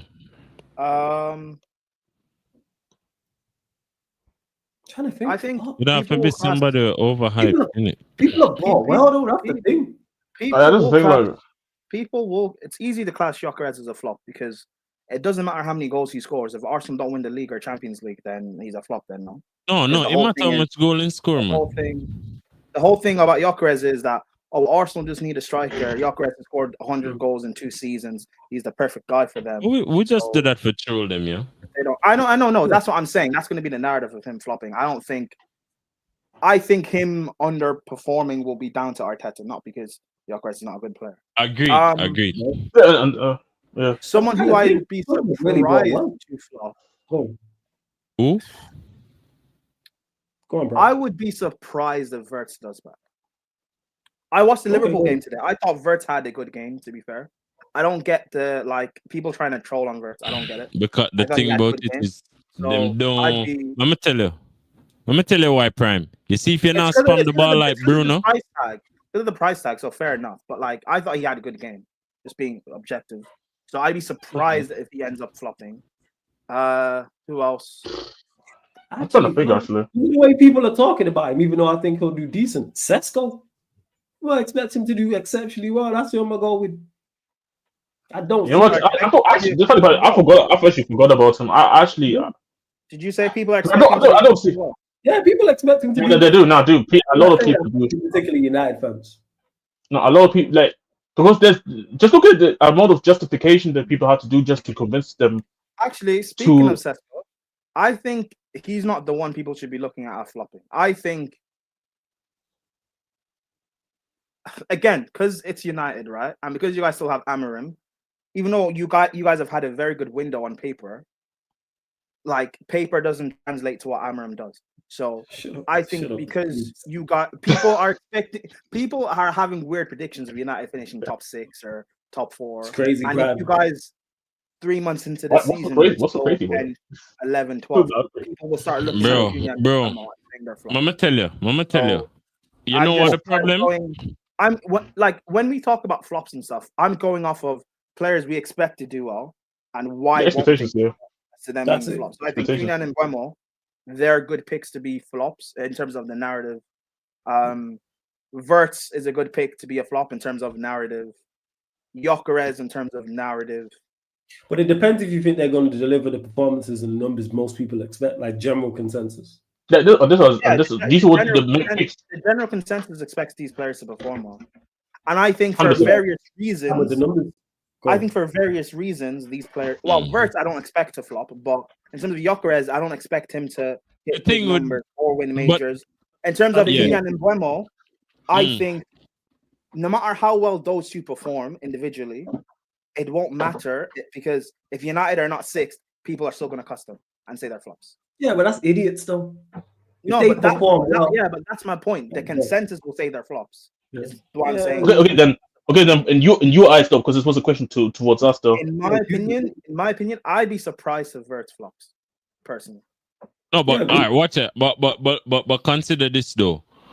Couldn't it be a case where it just simply based on the price tag that Wirtz will just automatically be a so-called flop, because I don't think him can live up to the expectation of the price tag. The only reason I think he'll still do well is because we have so much around us where he really cannot flop. You get what I say? Like him gonna get automatic assists even if him have a bad game, because him gonna pass it to Salah or him gonna pass it to Isak when him forward. Or him gonna pass it to Ekitike, or him gonna pass it to. You get me? Because today the goal was scored. That's why I'm saying I'd be surprised if he flops. Yeah, it would have been crazy. Yeah. So that's what I mean. If he does ends up flopping, which I don't expect him to, that would be. We're trying to play through the middle though. You see the little 1-2s them where we're trying playing at the midfield and thing. The other guys that I've mentioned, there is a strong possibility they could be looked at flops because of their situation that they're in. There's nothing Cunha and Mbeumo can really do, because if you still have Amorim, then and you guys are not 6 like what people are trying to predict, then they're flopped automatically. I disagree with that rhetoric though, because if they put in performances, people won't look at that. We finished 15th and people also we know what social media is like, bro. Yeah, we're talking about in the actual real sense. But that's the thing. If it was, I got my flop, bro. But that's why I gave my answer, and then I gave the social media answer. Yeah. We know social media. Hey man, about them dudes, man. But I got my flop. I say. Thomas Frank. Of what? But him flop must be like 13, 14 for me though. And I don't think we're gonna be this. No, actually, I got set up well, man. I feel like No, that's- I feel like another dark horses to the season in a sense though. And people, that's another one people keep predicting Spurs high as well. People mention this. this is the other. Before you go, Jez. Hey, Not Jason, too if you're high. still in the chat, what is your top 8? If you're telling me United can get top 6, what's your top 8, my guy? Sorry, go on, Jez. No, I was saying I agree. I agree with what you said there. Like, especially in the state that we are currently as well. Like people still putting us in like the 5-6 spots, and I'm like, we just got so much, and you got to consider like, yeah, were we a 17th place team last season? No, I don't think so. But even at the start of the season, I predicted us to be like 8th, 9th last season, and the team got weaker technically. Madison did his ACL, and Son left the football club. So for me, it's like we have to add to the team. So it's like I don't see why people feel like the need that we finish in 5th and 6th at this moment in time. Wait, where do you have Spurs finishing, Jess? As of right now, I think we finished in 9th. Wow. Oh, wow. Okay. I have Spurs 6. But that's the thing. I don't get it though. Especially with the team right now. Like as of right now, going into this game against Burnley, our front four is Richarlison up top, Odegaard on the left, Kudus in the 10, and Brennan Johnson on the right. That's terrible. And let's say Sri Lanka, if Sri Lanka gets fit, cool, Sri Lanka's up top, but who creates for Sri Lanka? Outside of Kudus, there's not much. Yeah, like Odegaard can create, but we haven't seen barely of Odegaard in bro? the How long is Kudus? How long is Kudus for? It's a good create for a minute. but we're talking about, but this is the thing. We're talking right now as the team is constructed, and people still putting us. I know, but how long is Kulu out for? Oh, I think he's out for like maybe 1-2 months. He's not coming back anytime soon. And even when he comes back, he's not going to be in full match fitness because he was already injured end of last season, so he hasn't even played football. Yeah. You see what I mean? Like, and this is why I say, like, I don't get why people. Frank put a good performance in versus PSG, but we're not playing PSG every day, so we have to play differently. Jason, I need the order is currently constructed right now. Your order, as everybody is right now, all the teams, no incomings, no outgoings. What is your top 8 prediction? Sorry, go on, Jess. No, but this is what I said.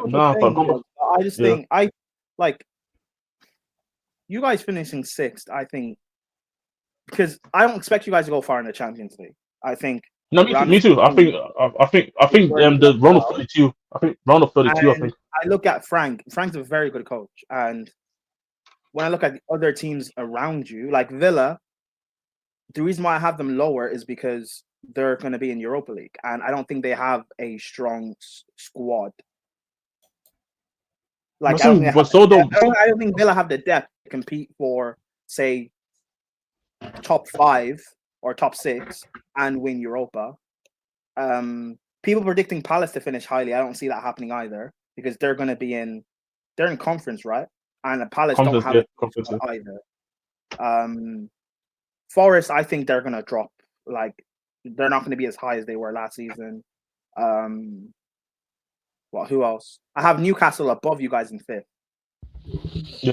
So I just look at the teams around you. And I look at Bournemouth, and even Bournemouth today. Like Areola is a brilliant coach, but how can they do this again? What they did last year, I don't know. I think they can do. I think their best players have gone, so I don't know if they can just replicate that again. But this is the thing though. I think they can because the main key part is they kept their attack. Like if they would have loved Semenyo to us, I think whole different conversation. But him, Kluivert, Evan Nilsson, you have Tavernier coming off the bench. You have Krupi, who they just signed from their sister club, who is very talented as a backup striker. I think they got attacking options there. I do think they should go and sign a midfielder. I do think they should. I do think they should maybe sign another centre back to replace Nessie, because I think he's a good backup centre back, but not a starting centre back. And I think they're fine. They can compete. I think they can compete for like 7th, maybe 7th, 8th area. But even with other teams being weaker, I think it's just too much of an ask to our Spurs to finish 6th in this current time. Like I said, who's to create our best as of right now? Our best person on our team is our right back. Our best curator, you can even argue, is our right back right now. No, but I think. Yeah, but we're talking as of right now, as the team is right now. So no Essa, no Savio. You were saying as of right now, because people have got him high as of right now. Like I think As of fifth, right sixth, now, crazy, right? and I think Frank is a really good manager, and he's different to Ange. So, and like you said, I agree with you, Park. I don't think we're gonna make far in the Champions League. We can maybe make a good run in the Carabao Cup or FA Cup. Let's see. But even despite that, the way the team is right now, we don't have enough. Like Taylor's getting literally slandered by every single fan in the fan base and rivals. Erderbert barely has played for us. But Charleston can only play if it's a big game. Solanke has so many question marks about him. Plus, we don't have any creators. Our only good attacker as of right now is really Kudus. And if you know that as an opposition, all you have to make sure is mark Kudus out of the game, even if you have to double team him. And who's causing you trouble? Bentancur? Bergwall is decent, but again, is somebody who should be supporting the attack, but not be one of the main attackers of the team. I just don't see how, even with Villa having Europa League, even with Newcastle having their struggles, even with Brighton being there, does Brighton have Europe this season? I don't think so, right? No, they missed out. So they don't have Europe. So if I think I'm looking at Newcastle, I'm looking at Villa, I'm looking at Brighton, and say these are some teams that I can see at 5th, 6th, and 7th at least. Now you can argue Spurs can finish 8th. I gotta finish 9th personally, but I think teams finishing between 7th to 11th, the point total is not going to be far off anyway. Yeah. So that's why I just can't see Spurs finishing anywhere 5th or 6th, to be honest, as of right now. And even if we get the 2 signings and apparently we want to still look for a left-sided centre back maybe to be a bit more being able to be more flexible. Is that real? Yeah, that is real. It's real, but we don't know if it's going to happen. But we don't know. But we don't know we don't know if it's gonna happen. You know what it is with Tottenham. Like it's always the we tried gimmick. We tried getting these players and it never happened. So I'm not gonna get too gushed, but I hope it happens. That we can. I'm hoping that we can go and get Savio, Essa, and he can Capia. Because that would be a brilliant end to the window then. But as of right now, the way the team is constructed, I just can't see how people got a 5th and 6th, honestly. And I think Frank is a good manager. No, that's fair. It said here: Liverpool, Chelsea, City, Arsenal, Manchester United, Villa, Brighton, Spurs. That's your top 8. I back my team. So, Jason, is this based off you backing the team, or is this based off actual like what did he say? think is going to happen? I'll pull it back up in a sec because he said when I said United top 6, he was like, "Why not?" So I said, "Give me your top 8." And this is top 8: Liverpool, Chelsea, City, Arsenal, Manchester United, Villa, Brighton, and Spurs. That's his top 8. And then he said to me, I back my team. Yeah. So that's why I'm asking, because he said also on top of that, I back my team. So is that based off you, what you want to happen, or you think is going to happen? All right. So Jason, let me ask you, because you got us 5th. What is 5th best about Manchester United? Yo, we don't need to do this every year, blood. Yeah. Actually, speaking of Man United, I was on the stream. Brian, one second. So Jason, what is 5th best in your opinion that Manchester United have in the league? From the manager, goalkeeper, defense, midfield, attack. What is 5th best or higher in the league for you? Sorry, go on, bro. I was on a stream yesterday, right? Fucking hell. And you're talking about United and stuff. And basically I said, like, currently as it stands, Amorim's the worst manager in the league. And I was basically saying, why can't Amorim win 2 games a week? And the response I was basically getting is stuff like, oh, well, he wasn't given a transfer window now that he has Cunha and Mbeumo and stuff like that. And I was like, yeah, but that's not an excuse why he couldn't win back-to-back games. Like, why? Yeah. A year ago, we were talking about Amorim as one of the best young managers in the world. But now, all of a sudden, we're talking about how bad this United squad is. How it can't be that bad if you got to a European final. And I was just basically not getting real answers. And because they have United finishing high. Quite actually a lot. Where did they have him in particular? Like around the 5th, 6th, 7th area. Okay, cool. Just asking our interest. Yeah, first, I'm gauging that. I've been getting that type of feedback as well. I've been getting that. It's like weird because people can't talk about how bad the players and how bad Man United have been, but because you've signed a few more players but these bad players are also still here, Mhm. and the bad manager is also still here, that now all of a sudden it makes a major difference. Facts. You know what I mean? Like, No, I yes, hear you. fine. That's why I ask Garnacho- people the luck. When people tell me, oh, they have United like 4th or they have United 5th or 6th, or I always ask why to gauge it. Like Jason here has his 5th, so I want to know what is 5th best about us or better that has him having us in 5th. Like, I think on paper, No, before you go, Jason, that's not what I asked. I said you have us 5th, so therefore, what in our team is 5th best? Because you have Liverpool first. So I know if I ask you what you think Liverpool are best at, you're going to tell me they have the best attack. You're going to tell me they have the second best midfield, the second best defense, the best goalkeeper. What is 5th best about Manchester United that has Manchester United 5th, in your opinion? I'm not even going to dispute it. I just want to know, where do you rate our goalkeeper to all the other goalkeepers in the league? Where do you rate our defense? Where do you rate our midfield? Where do you rate our attack? Where do you rate our manager? Where do you rate those 5 things? Like you have us 5th. This is what I'm asking. I'm trying to gauge why you have us 5th. So please tell me where you rank those 5 things among the other 19 teams. Where is the manager on your list? Where is the goalkeeper on your list? Where's the defensive? Where's the defenders and defense on your list? Where's the midfield? Where's the attack? I want to know how many of them you have 5 or higher to have us 5th.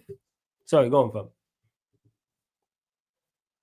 on paper, the squad United have, like, I would hear it, to be fair. Like, if There's nothing United had, like, maybe say even a Frank, and people were saying like 6 and stuff, I wouldn't even argue against it, because on that's paper, a whole different conversation if you have a better manager. It wouldn't, but like that's why with Spurs, I have them 6, because I think what a better coach that Frank is, I think they can actually do it. Now we can agree to disagree, but at least it's an actual conversation. But we United with the same manager that we've seen, even with your better players last season, like Ahmad and Mainu, whatever, he was still using them incorrectly. So why all of a sudden would he use Mbeumo correctly? Like why? Yeah. Trust me, I just want to know what's 5th best. Like, what do we have that's 5th best? The house is 5th. That's what I want to know. Right. I think the only thing that 5th best about United is probably the attack. Or like, but I want to gauge this. Like I said, I'm not even disputing what he's saying. I just want to show me the working out. You got to this sum in this equation. Show me the working out. How did you get to? I want to know why you got to X.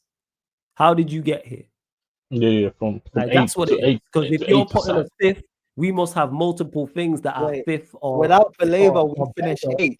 What in your attack? Yeah, I hear him. I got his 9th. I hear Sean. I got his 9th. I hear it. I fully hear it. I don't think people realize how bad our manager is, and our manager adds to the rest of even the good parts of the team and the bad parts of the team, which makes it worse.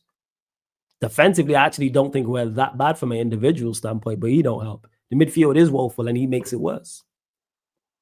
So, and the persistence of the goalkeeper. Yeah, bro. I'm asking. I genuinely want to know, because man said this. Because I said, why don't you have a 6th? So tell me why you have us 5th then. This is why. Because I said that. Because I was like, how you got a 6? He's like, why can't? So tell me why? Show me the working out. How did you get some of why? Yo, mega chill out, you know. All right, blessings every time, Lex. You know, make sure you subscribe to Lex's channel, man. Every single time. Big up, Lex. Big up, blessings, Big up, my guy. Blessings. See, but Prime, the only reason why I'm saying putting the goalkeeper situation on Amrin Jason was because by the time I'm gone, let me know. I'll be back in a second. The only reason why I put the goalkeeping situation on Amrin as well is because you see how if he wants somebody out, you see how he treats them in. So it's like, I feel like if you really do not rate Onana like that, you probably put the same energy out there towards him. You know what I mean? Yeah, I know, but that's my like. I don't know. I just think with subscribe to Lex's channel. Big up, Sweetie. I just think with United, like, I don't know. I don't get the optimism or way of bouncing back until you get rid of this manager. Because people keep talking. You know that? Do you see that Rashford interview he did with? Yeah, so I watched it. Yeah, I watched it. And Michael. Yeah, Michael. I watched the full interview. and people put out clips on Twitter and stuff about how Rashford was speaking about process and taking time and what happened under Fergie and stuff, which I understand. Like, there's a process that takes time and stuff like that to go from like point A to point B or whatever. But Yeah. if you use Klopp and Arteta as two examples, if you don't do it with the right manager, you could really fuck up the Exactly. actual process. No, exactly. Like, shit, you can do all this bullshit nonsense if you want to, but if the manager is not the right manager, then it doesn't matter. You end up wasting a lot of money and a lot of time. I don't know what this is, Jason, but I'll ask you again. I'll make it clearer. Where do you rank us in regards to all those things? Forget all that. I just need an answer to my question. Like, so you say we've got the 5th best attack. Okay, what about the midfield, the defense, the goalkeeper, and the manager? We're getting somewhere now. Where do you rate the rest of them? So you said we have the 5th best attack. Where's the midfield ranked from 1 to 20? Where's the defense ranked 1 to 20? The goalkeeper from 1 to 20, and the manager from 1 to 20. So you got us 5th in regards to attack. Cool. What's the rest? Show me the working out. I've asked this question like 5-6 times. I don't know why it's difficult. Sorry, go on. Prime. No, Prime was Tom. Yeah. Oh, was it you, Jazz? My bad. Whoever. No, Prime was Tom. He was talking about. Yeah. I just want to know, Spoops. Like, man can't like join the chat, say why is it such and such, and then give me give me the reasoning. Why is it? Prime has certain I disagree with, but he gave his reasoning. When people rank teams, like, are you ranking it on paper as individuals or ranking it in terms of how your manager will use them? Because when just I look where at he rates United it on individuals, no, just where he rates it to make it simple for people. Just where because he rates it on an individual scale. So, me, for instance, if he has the manager second, you would expect the manager to then use that to a great point, to use tools to the great. If you have him second, whereas if you have him 17th, you're not going to. But for me, I look at United's midfield, even with Belieber, like, because I was asking a lot of United fans, okay, so who starts with Belieber? And they were saying Bruno. And if Bruno is playing in midfield, Bruno is going to do what Bruno does, and Belieber will play on an island. That is not good. Because I saw Caicedo play on an island in his debut season at Chelsea, and that didn't look good at all. True.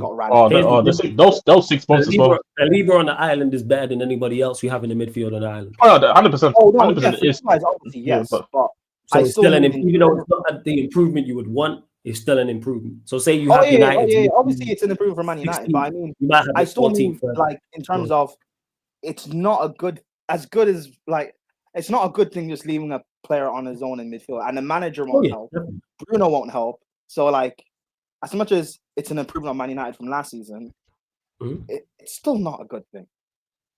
No, still not good, but it's miles better. Yeah, it's miles. It's a vast. Belieber in that midfield is a vast improvement, even by himself. Vast improvement. Same way Cunha by himself, vast improvement. Or an Embremo by himself, vast improvement. Like, that's where it is. Yes, the manager would still be. Hey, love to Pels. Shout out to Pels every single time. Love Pels. Bill Pels. Hello. But you see, this is the thing though. I heard what Prime is saying though on the aspects of that, because even though I actually agree with both points, it's kind of weird to how I want to explain it.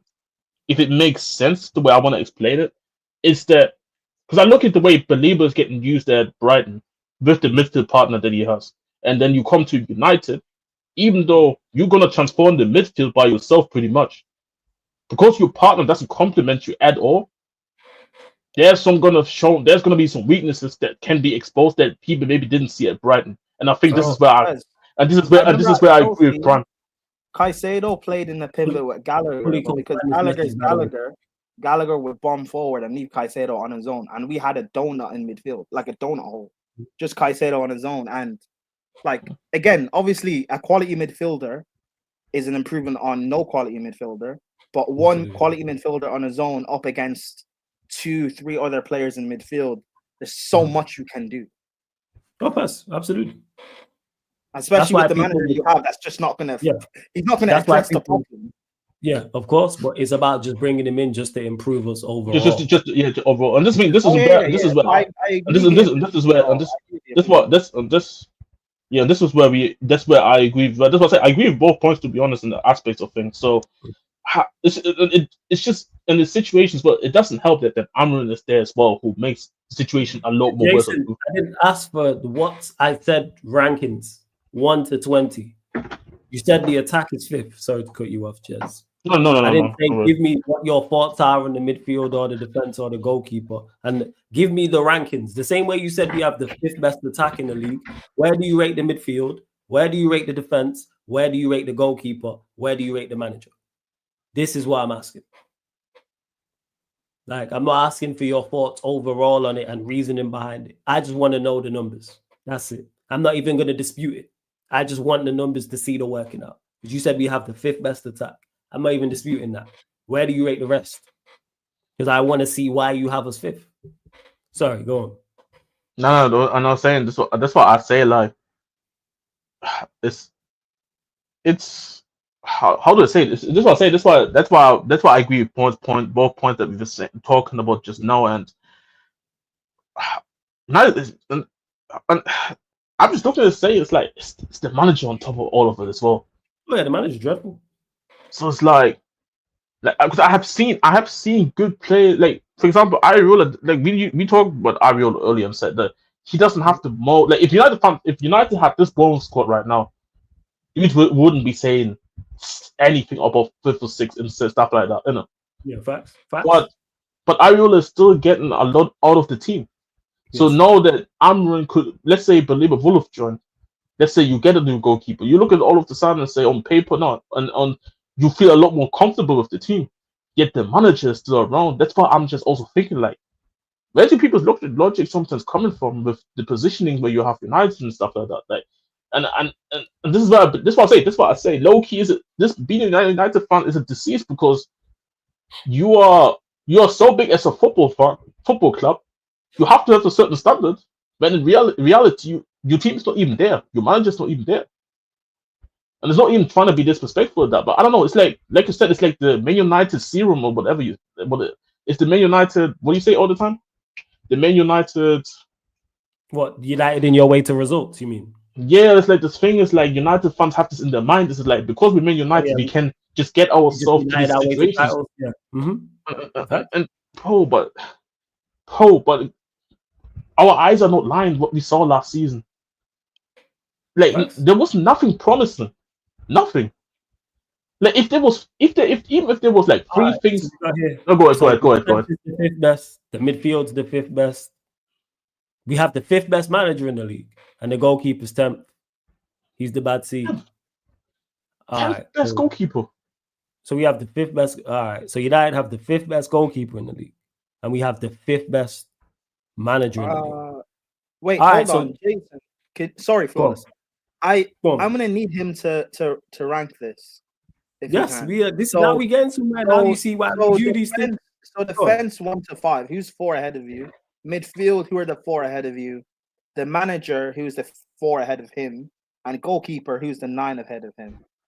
Just name the teams that are ahead and manager that's ahead, because like that. This is now where I need. We'll make it simpler so you don't have to do that because that's a lot to type. Just give us the 4 managers you have ahead of him first and foremost, Jason. Who's the 4 managers you think that Amarim's better than? Who's the 4? Shit. Just the 4 managers, Jason. No, we don't need any explanation. Just the 4 names. You don't even have to put the 4 managers in order. Just the 4 managers that are better than that you think are better than Amarim, because you have Amarim as the 5th best manager in the league. We'll start there. We'll even go through the defense and midfield and goalkeeping here. We'll just go manager first and foremost. You lot run up the likes and the subscribe button. Wow. See, this is why I ask these questions. Let's figure out the working out. We got the 5th best everything by goalkeeper. By goalkeeper. Mm-hmm. But you said attack 5th as well. Defense 5th, midfield 5th. Like, so I want to see this gonna be everyone waiting for this one, Jason. Everyone waiting on this. I want to see this before we close out. 10th. Yeah, we'll get to the goalkeeper, but the manager thing still counts. So I was like, all right, who's the Prime took the bar from me? Who's the 4 managers better than him? It's gonna be good, man. Just so we can gauge. We actually pull up the Premier League table, so I know what's what. I'm actually pulling up the Premier League table. Do you want to include the team? Should we exclude the teams that just came up? Yeah, well, yeah, we can exclude them if needs be. Yeah, because a lot of people wouldn't know about the managers. Like we can do 7. We can just do the 17. So it's what 16 in front. So I just want to know who the 5 managers, who are the 4 managers that Amarim's that are better than Amarim. Who's the 4? Shit. This is why I like doing these things, because it's like you get to see the working out. So I'm just trying to think, if he was 5th best manager in the league, how was he 15th, bro? Shit. Yeah, I just want to know, man. Who's the 4 he's back? That's what I don't know. Because Pep gonna be 1. I think Pep, Slot, and probably Arteta. Probably as Arteta. Nah, I don't think he picks Arteta. I'm not gonna lie. This is just me guessing for Jason. I don't think he picks Arteta. I think he goes Maresco. Yeah, Maresco. And then he might go. Actually, Emery probably not. Actually, I don't know if he'll go Maresca, because again, yeah, he might go Eddie Howe. The Club World Cup's not a major trophy. There it is. Oh, see, I was right. See, Pep, Emery, Maresca, Slot. Yeah. Is the 4 managers better than him? I'm assuming that's not in order. No. You just told him. So that means he's better than Arteta. He's better than Glasner. He's better than Moyes. He's better than Areola. He's better than Eddie Howe. And he's better than, what's his name? Forrest. Nuno. He's better than Frank. Yeah, he's better than Thomas Frank as well. Yes, he's better than Thomas Frank. He's better than, what's his name? David Moyes. Yep, he's better than Moyes. Victor Pereira at Wolves. All right, cool. So we got there. Fair enough. So maybe he's the 5th. So it's only Pep, Emery, Maresca that are better than him. First. All right. I'm just confused. Go ahead. Yeah. The 4 midfields that are better. Jason, who are the 4 midfields that are better than us? Just the 4 midfields. It's definitely going to be City. It's probably going to. Yeah, who are the 4 teams with better midfields than us? Probably going to be Chelsea, City, Liverpool, and then one team. Beautiful. All right, so Chelsea. So only Chelsea's. So you said top 4. So that's Liverpool, City, Arsenal, Chelsea. So we have a better midfield than Newcastle. We have a better midfield than Aston Villa. We got a better midfield than Brighton. We got a better midfield than ours. Than your midfield. Better midfield than Palace. Better midfield than Newcastle. Better midfield than Forest. Better midfield than Spurs. All right, cool. Thank you. You got there. Brentford as well. All right. We trying to sign a player for 100 million from the team with the worst. But all right, cool. First. So yeah. So this is the thing. I don't even rate our midfield like that, but our midfield was running rings about United 4 times last season. Cool. So we're gonna finish 5th. So we got the 5th best defense, 5th best midfielder, 5th best manager, 10th best goalkeeper. All right. No idea, Shine, in regards to midfield target. I'm not even thought about it, Ask me tomorrow. I honestly think United should go and get Lamine Kamara, man. I know there's probably question marks about his height, because he's like 5'9", 5'10". I think he's quality, man. But the issue is Bruno next to him. Yeah, I feel like this is where I feel like if you had like a quality box to box who's like a bit taller, like 6 foot, it don't matter if Kamara's 5'9", 5'10". The midfielder you get has to overcompensate for Bruno. Facts. Has to. But that's the thing, that's why I don't think. Like, bro, it's crazy because United had 100 mil. But that's why Wharton. That's why Baleba was probably. That's why I said Baleba is Black Jesus to them, because as much as Wharton is quality, in my opinion, Wharton doesn't have the legs to get around. No, Baleba can cover the whole ground by himself, bro. Yes, but yeah, man. 5th best defense, 5th best midfield, 5th best manager. I know what's crazy. Ask for the goalkeepers. You know what's crazy? I ain't even gonna ask. We had all of this last year and finished 15th. Because the defense, midfield, manager, and goalkeeper is the exact same. So if we had the 5th best defense, the 5th best midfield, and the 5th best manager and the 10th best goalkeeper, why did we finish 15th? Hey, I actually just deep. He didn't mention the attack. What's funny Nah, is I that think when he said Amram 30, was appointed, he was one of the best young managers in the world. The next Mourinho, he was rated That's highly what- by everyone. Yeah, he was. That's what I don't get. If we had the 5th, even if we had, let's say the team, it was the 12th best attack. How you have the 5th best defense, 5th best manager, 5th best midfielder, 10th best goalkeeper, and finish 15th? If 3 out of the 5 are top 5, surely you should be at worst case scenario like top 8. He's gonna start talking about environment though. Someone make one of you lot in the chat make this make sense to me. If you have the 5th best defense, 5th best midfield, 5th best manager, and 10th best goalkeeper with whatever attack, surely you should be 7th. Learning a new system which needed to be implemented. So why is it going to work this season then? Why is 6 months in it's going to magically work? Low-key 7 months because he came like what Chelsea November? were learning a new system last season. Yeah, Chelsea learned a new system last season and it worked. You shouldn't be 15. That's what I want to know. Spurs, where did you guys finish under Ange? Or Jez, where did you finish under Ange for a season? 5th. So why is that? Why is the case? Why have other managers been able to implement their system quicker? Conte came in with the same seat. No. Let's see how it goes. No, you lead it in the past, because everything in the past shows me that it doesn't work. You tell me why it's going to work outside of just your feeling. If we had the 5th best defenders and the 5th best manager and the 10th best goalkeeper and all this stuff, why did we finish 15th?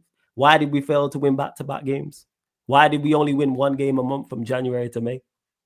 Conte came in with the same system. Wait, is that 1 game a month in all comps, by the way, or just in the Prem?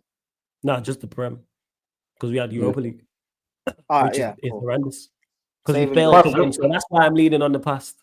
Because the past gives you an idea of what's going to happen in the present and the future. This is why you hire players and buy players off what they've done in the past. So that's why. That's how football works. Remember when Conte if Bremo would have scored 1 goal last season, do you think we shell out 17 million for it? Facts. Nope. You know why? Yeah, I'm talking this season, bro. Don't twist it. I'm talking and I'm talking about this season too. You asked me a question, I answered.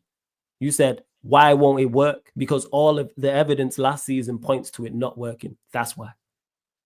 Now tell me why it works outside of your feeling. Give me some logical reasoning as to why it's gonna work. Why is the system all of a sudden magically gonna work?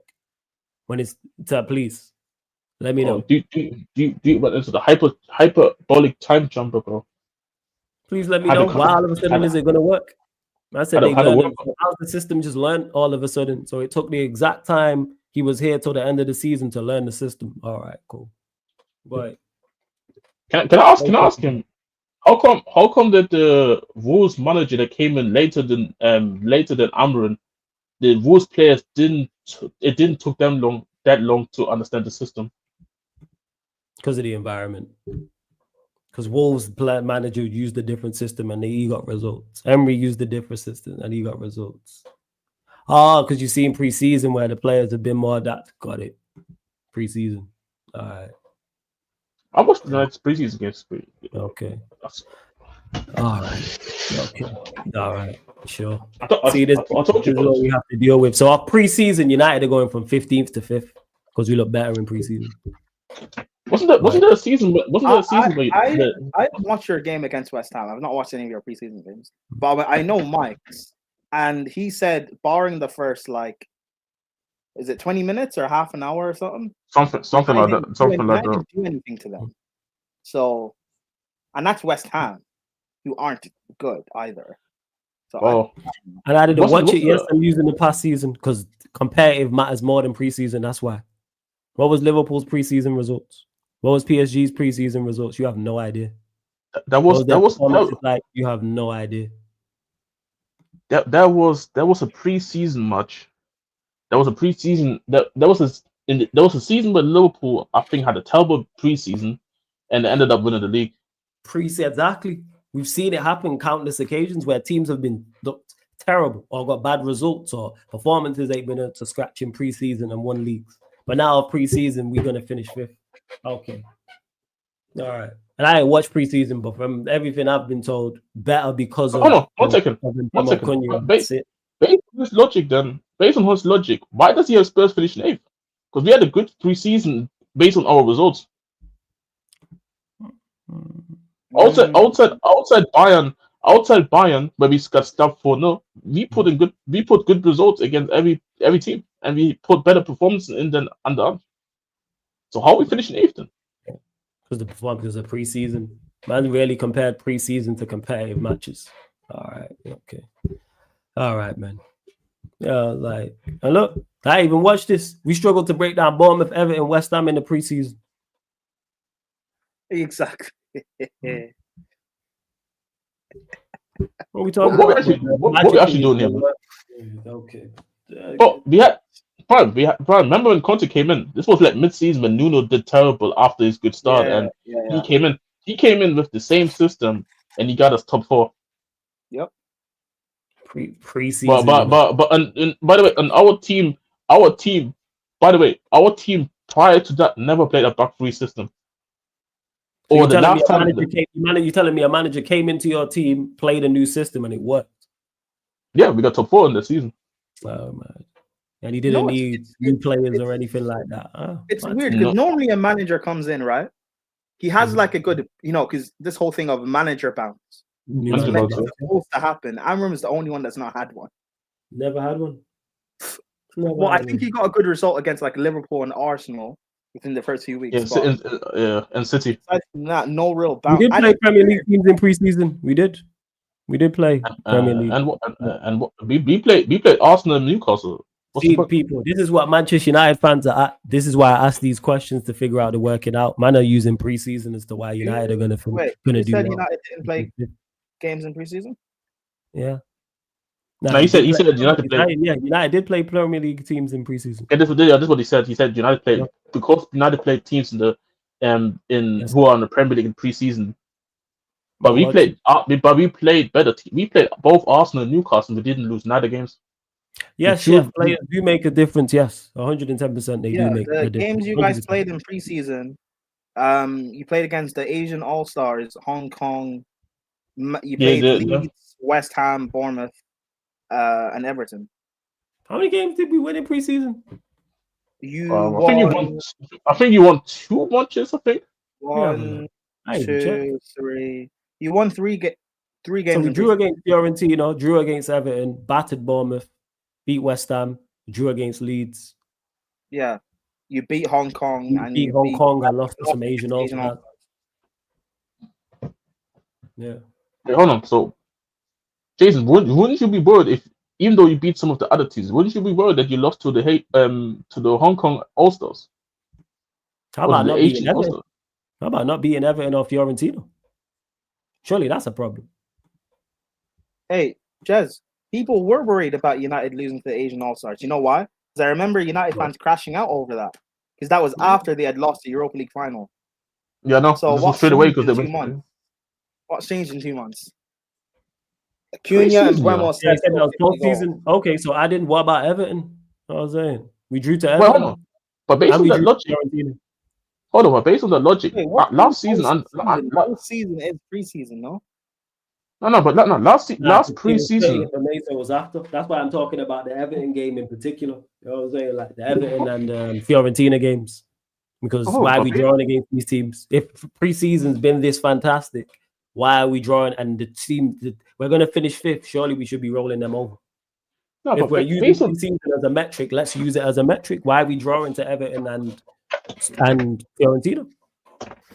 But didn't Ten Hag had a good preseason last season? I believe so. Yes, he did. Yeah, I think he did. I can roll it up anyway. Yeah. Wait, pull that up. Hold on, I can do that now. Actually, I'll check. Yeah, you lot pull that up. So by that logic with preseason, why did we fail to beat Everton? Big up to Zay. Why did we fail to beat Everton and Fiorentina? This is to you, Jason. We were so good in preseason. Why did we fail to beat those 2 sides? The season. Who was your first game last season? In the league? Fulham. Fulham when they narrowly beat them. Fulham. Oh, okay, yeah. So I got the friendlies up. I got them as well. Yeah, I have it. You told me they would be adapting and they would be good. Now it's the starting 11 thing. You told me we are much better. Share screen flow. You told me we're much better. Stop moving the goalposts. You told me we're much better against them sides. No, you told me we're much better in regards to how we're gonna play. And I'm looking here at the Fiorentina side. Yes, this could be our 11. Bayende, Yoro, Maguire, Heaven, Ahmad, Dogu, Casemiro, Bruno, and Bremo, Cunha, Mount. Yeah, that's close to adding a couple of players. Are you telling me we're relying solely on our best 11? But bear in mind that the same Fiorentina side lost to a Japanese university yesterday. Yeah, Bayende, Yoro, Delit, Shaw, Ahmad, Maino, Agate, Dalot, and Bremo, Bruno, Cunha. That's the vast majority of our 11. Not exact. So, yeah, I think it will be. I think So it yeah, will be. Now, when we start looking at it, that's the problem. this was United's preseason last year. So you played Rosenborg, you lost. Mhm. You beat Rangers. You played Arsenal in a preseason friendly. We lost, but You one of lost them. 2-1, yeah. On a penalty. Then you played Betis, and then you lost to Liverpool before the Community Shield. Okay. So yeah, this is what we do, and it's close. Yeah, so to answer Jason's question, yes. Them 11s we put out against Fiorentina and Everton are close to our first 11s, yes. Bar a couple players. So you telling me Sesko is going to make all the difference? Because that's the only player that's missing. Oh, no. I mean, Onana and Bayern there is a toss-up. Yeah, exactly. Because everyone else is pretty much first team is that this manager uses. See how this looks, people.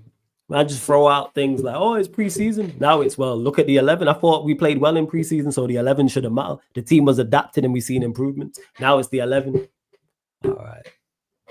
Okay, we closing out. Hey, Zay, big up, man, every single time, man. You lot, make sure you subscribe to Zay Talks. Make sure you subscribe as well to Alex's channel as well. It'll be Bruno and Agate in the midfield. Yeah, phenomenal midfield, Jason, man. A1, man. 5th best in the league. All right, let's see what else you lot saying. Worked phenomenal last season. Yeah, man, worked phenomenal last season. Before you close out, fantastic. Outside losing 2 times against Bayern Munich last season, the preseason, we won every single preseason comfortably under Ange. But we didn't lose in preseason. But we went 17th. Yeah. We didn't lose the preseason, so that's the aim, man, because we didn't get beat. So, you know, can't really be getting beat to these sides, but first, you know what I'm saying? We drew against Leeds, we beat West Ham, we beat Bournemouth, drew to Everton, drew to Fiorentina. All right, so I'm looking at that's 2 wins and 3 draws. Cool. Yeah. Perfect preseason, right? Different front line, yeah, man. 5th. Fantastic. Bruno and Agate in that midfield. Like I said, phenomenal work. A1 last season, man. It was a great midfield. All right. Let's see. Where am I redirecting to? Wait, no, hey, let me know. What will work with a different front line? What makes you think it will be a different front line? It will be. It'll be Bremo, Cunha, and another. He's forced to. Because there's literally no. The other guys were literally banished or they're on the way out. Yeah. Right, did you see the comment? Do you think Holland's going to be on the bench? Because I saw his comment saying how he's going to be one of the options. Yeah, I'll be on the bench. Hopefully we get the dub, man. You know what I'm saying? Hopefully we get the dub. But this is where the manager and the team's at. People got people clutching to preseason, man. You know what I'm saying? And that. Wait, you don't believe in preseason? No, I don't. People are clutching at preseason, man. Yo, holding on to preseason. Because Liverpool could have lost every game and man would have still picked Liverpool. Or City or whoever you have first, second, or third, you would have still picked them. But all of a sudden, people, preseason matters for Manchester United, but it don't change anybody else. Don't you know in preseason you got given a Super Soldier serum? That's it, man. Super Soldier, like it's Marvel. You're right. That's it. You know what I'm saying? Preseason. This is where we're at, people. The excuses get more and more ridiculous every day, man. First I was hearing about environment. Mm-hmm. No preseason. This is where it is, man. Someone else told you environment. Someone else told you. We was never this down bad. Jesus Christ! Tottenham's we've been in the trenches. We've been 17th. I've never seen these trenches like preseason. Yes, what trenches are you in, bro? You want to hear it? The trenches is different here, fam. I'm telling you. What trenches is that, Jazz?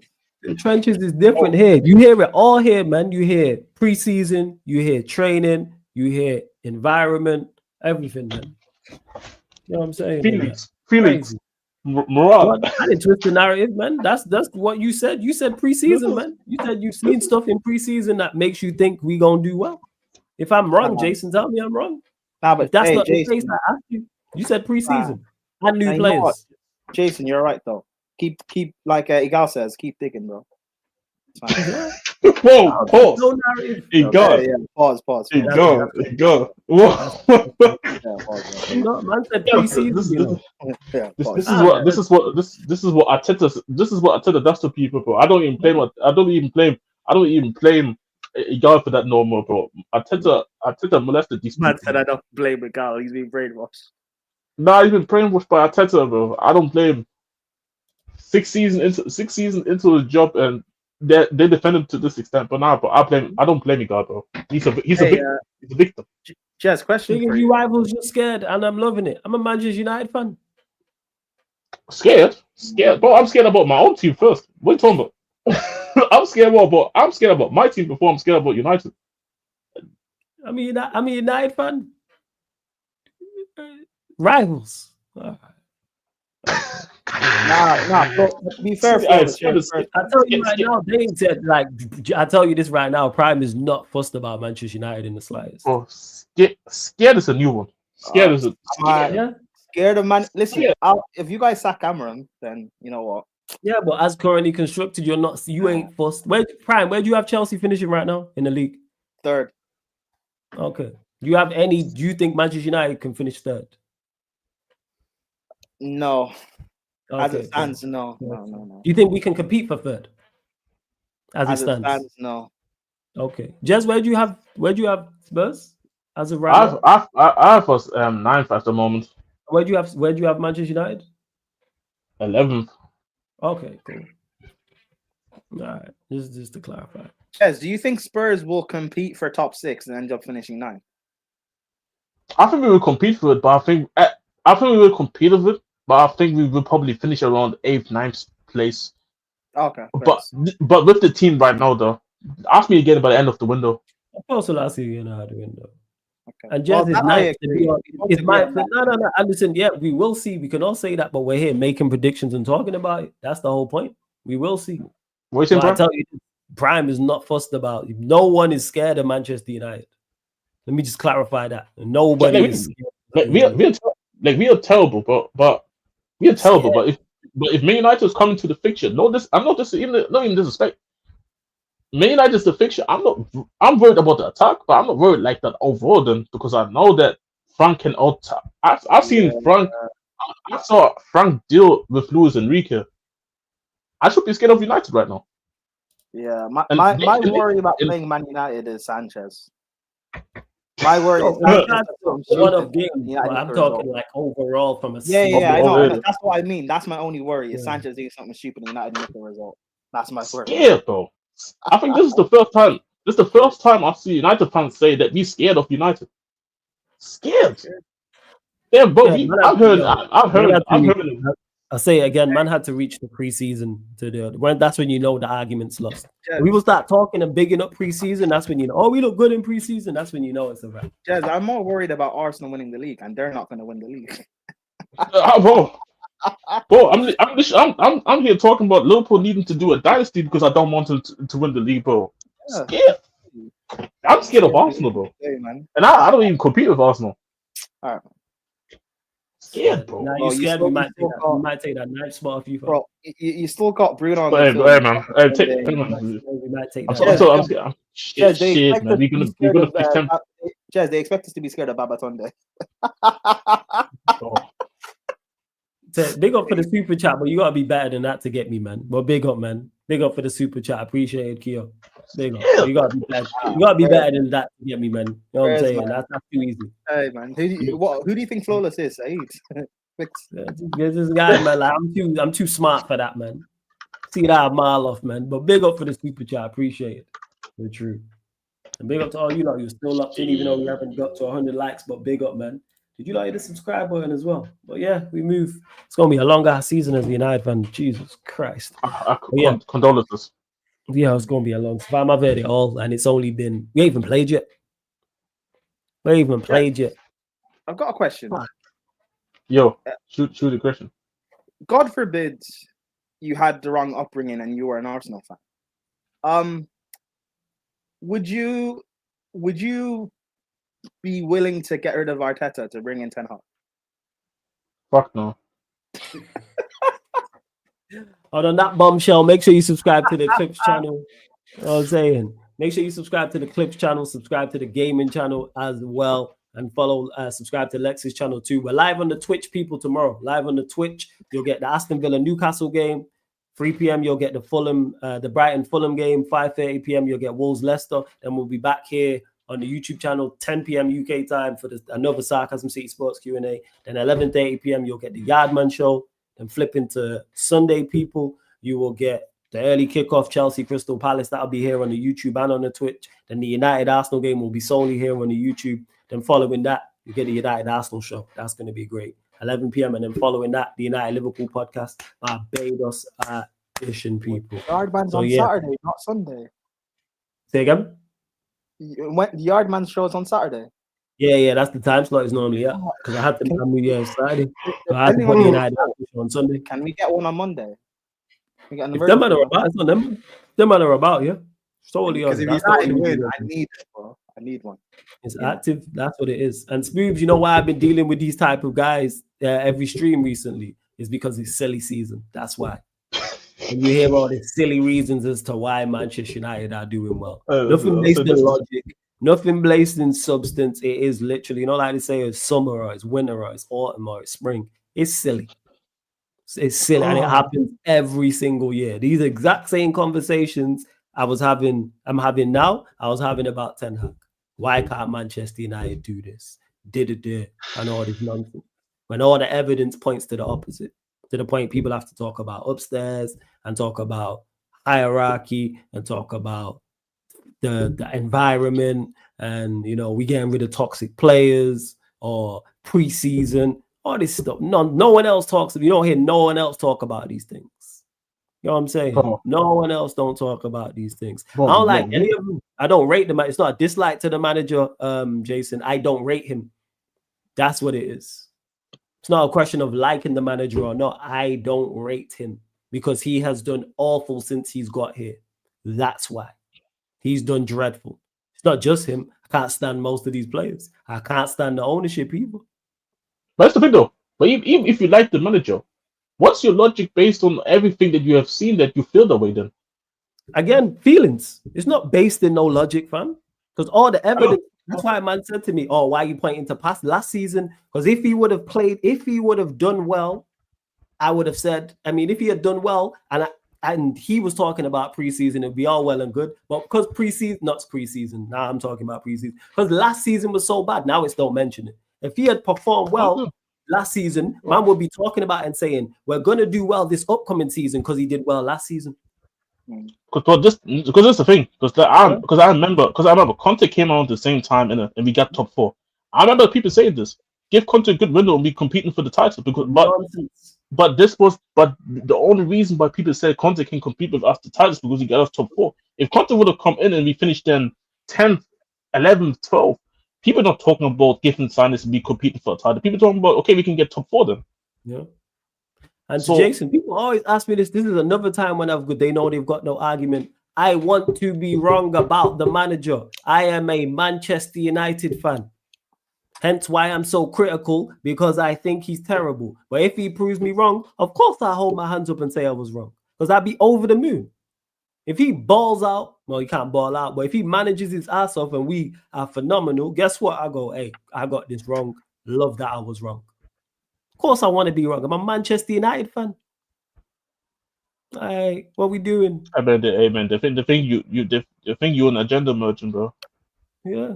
It's crazy, man. Never wants to be wrong. It's crazy. I know, right? People always have to say that. Well, if you're proven wrong, then it is. Like, what we talking about? Like, I want to be wrong. I'm a Manchester United fan. Hence why I criticize him. Hence why man will say, how you're using last season. Yes, because he was dreadful. Because if he was good last season, that would be part of the argument as to why he's doing well. So if someone said Manchester United Manchester United are going to finish in 4th or 5th or 6th, and I was against that, and he had performed phenomenal last season, people would use that as their argument as to why. Well, look at what he did last season. He did exceptional last season, and now we brought in better players. He finished 7th or 8th last season, so why we can finish 4th or 5th this season? But because it was bad, people want to exclude it. All right. Same way with the whole, another thing, he joined halfway through the season. Well, if he joined halfway through the season and did well, people wouldn't be mentioning that. Stop using it as an excuses. Yeah, how dare you criticize a manager who finished 15th, who couldn't win back-to-back games his entire time here? Why don't you think he can finish 5th or 6th? Because all the evidence points is not to the point people got to talk about preseason and people got to talk about environments. Yes, we will wait and see 100%, but I'm going to give my opinion on it. I think it's dreadful that he's still in charge. I think he's going to perform terribly. I'm going to give my opinion on it. What are we supposed to do? Let's wait and see. So let's not talk about anything up until the first game's played. I actually scratched that for 31 game. Let's not talk about anything until it's 38 games are played. No, we're going to discuss beforehand. I use this example then. So you're cooking right now, and you're cooking some pasta, you know? You're cooking some pasta, and you're seeing that it could potentially the water's overflown, but it hasn't overflown yet. What would you do? Would you try and see and prevent that, or would you just let's see and wait? Maybe it's gonna calm down by itself. Next thing you know, the whole fucking house is on fire, bro. Yeah, and you're gonna give yours, but yours wasn't based in no logic or substance. You told me preseason. You don't use that for anywhere else. That's the point I'm making. I have points. I have legit substance and points to back up why I'm saying what I'm saying.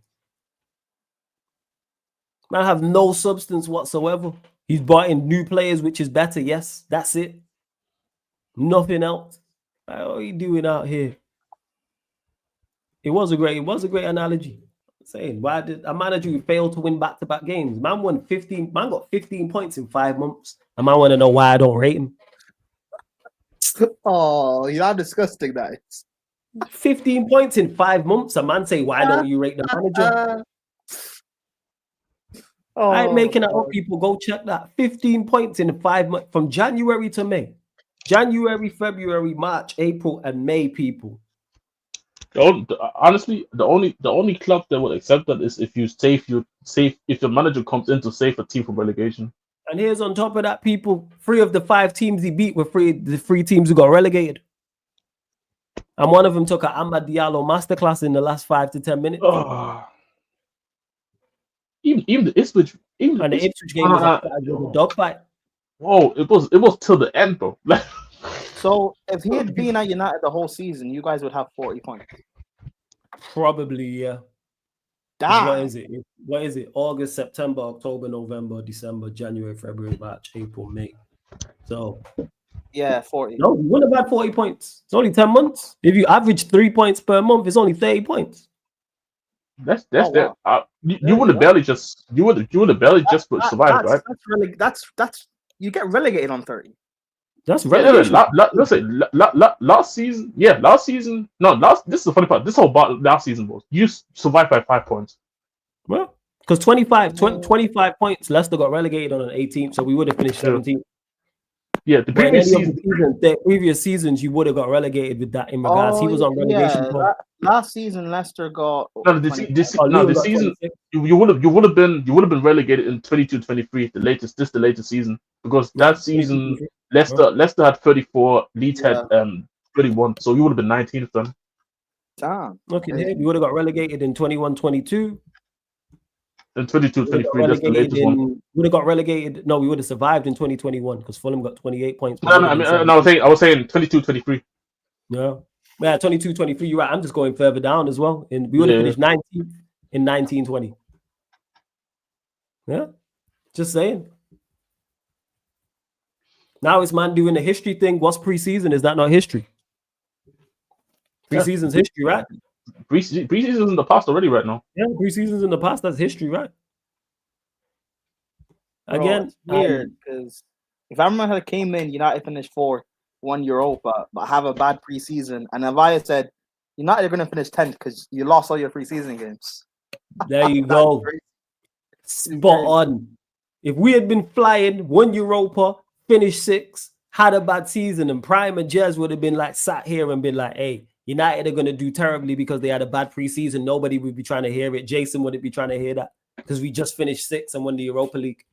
But because we finished 15th and had an awful diabolical season, now it's history and it don't matter. Now it don't matter. Nah, previous seasons don't matter. All right. Okay. Neither say that, okay. You know what I'm saying? Every season, you know what? This is one thing I give United fans. You guys always surprised me. Last season was 158 GA. This season, I'm talking about environment, scared, and preseason. That's it. 100%. That's it. You know what I'm saying? That's it. Actually, you know what? Can you do me a favor in the next Man United show? Monday United. Can you ask people how many goals you score? Oh yeah, I got you. You got it wrong. Yeah, why can't you? But you got it wrong. So why can't you be wrong then, Jason? Because you didn't have Liverpool winning the league. We can all play that game. We can all point to stuff. Let's talk about what's at hand. Let's talk about Manchester United and how you don't want to use the past, but now you want to use the past to bring up Liverpool. What we talking about here? What's wrong? Like that's what because he said no. You guys had Liverpool winning the league last season. So what's that got to do with what we're talking about? You didn't have him winning it, so why can't you be wrong again? Wait, hold on, Jez. Jason, where did you have United finishing last season? Oh, that's a good question. Where did you have Manchester United finishing last season? A better question. From when Amorim got appointed, by the way. That's when Amorim got appointed. By the way, just to clear that up about the Liverpool thing. Yes, I didn't have Liverpool winning the league, but I had Liverpool still competing for the league, though. Yes, facts. That's the difference. That's the huge difference. I didn't have Liverpool winning the league, but I still had Liverpool instead. Not 15th. Yeah. So there we go then. So I know Jason answered Prime's question. When Amorim was appointed, where did you have us finishing in the league? I was going to say 17. They were confident. As you know what, they had a right to be because you got and I was super strong managers in the world. A year ago, I wanted Amorim at United at Chelsea. Oh. Yeah, the past that fits his narrative, man. This is where we're at. People can't just get straight. So yeah, Jason, when Amorim was appointed, where did you have us finishing? I was going to say 15th, man. Because you can't say... Now he said not 15th, so I want to know. Because I had Amorim higher. You know what I'm saying? I had him higher than we finished. I didn't have us 15th. I had us finishing higher. But I bet that's okay that I got that one wrong. So, of course, I was optimistic. So, again, that's not an answer. Where did you have us finishing? It's not an answer, Jason. Where did you have us finishing? Because clearly you backing his manager again. So I want to know. By the way, I don't even. You're. By the way, no, that's not. There you go, Prime. Man didn't ask this. Where did you have Manchester United finishing when Amorim was appointed? It's a simple question. It's one number or two numbers. No, to you. Hey, Smurf, big up, man. Good to see you in the chat. Where in the Europa places? Because Europa places is 2. So you had 6. Yeah, 6 and 7. Yeah. So which one did you have it? Did you have a 6 or did you have a 7? Because this matters. Details matter. Well, regardless, okay. So 6th, 7th, fine. So 6, 7, yeah. You had. I want to know which one it is, like specifically. So you had us 5th. So is it 5th or 6th? Which one is it? So even if you had United as a top 6 side when Amorim came in, then how do you go? So United dropped down 10 places from what you expected. So from 5th to 15th is 10. So what was the point for it as well? Let me check. I just want to know, man. Was it 5th or 6th that where you had us finishing? Because you thought this manager was going to get us 5th or 6th. So United finished 24 points behind 5th place. 24 points. And 6th place as well, because both Newcastle and Aston Villa finished on 66 points. It's just the goal difference. So you had us finishing 6th, and the manager finished 15th after being horrendous and having one of the worst win percentages of all. He's bottom 10 of all time when it comes to managers and win percentage. So all of a sudden, with 3 new players, we're gonna go to. You have us 5th now. Oh, see, now we get here. Optimism. I don't deal with that. Now we got there, man. Thankfully, optimism, man. Yeah, I don't. It's too close to delusion, man. It lives around the corner. I don't deal with it. But fairs, we got there in the end. Lives in the neighborhood. We always Lives in end the up there, neighborhood. man. No, but 9 here's the times thing, out of right? 10, we always end up in the optimism. We always end up at optimism neighborhood now, man. I took a wrong turn somewhere. Yeah, but here's the thing. When Amram got appointed, United fans had a valid reason to be optimistic because you got one of the best young managers in the world. So you had a valid reason to be optimistic. Winning league titles. Now, I still don't get it. Yo, it's crazy, Eddie, man. We got there in the end, man. Optimism. I always say optimism, hope. Like I say, man, they live round the corner from delusion. Oh, can I ask you a question? They live too close. You know what I'm saying? It's round the close. corner. It's a neighboring borough. Like that's too close. Close. Can I ask you a question, bro? Like, how since he took a detour, how long does it take to come back home? Oh, did you spin out quick? I know these ends quick. I know these ends well. Come around here all the time. Always get dragged around. Yeah, so I can just spin out and be like, oh yeah, I know where this is. Optimism, it's always optimism, like always nice accountability. People always say optimism or hope all the time, man. You know what I'm saying? Like all the time.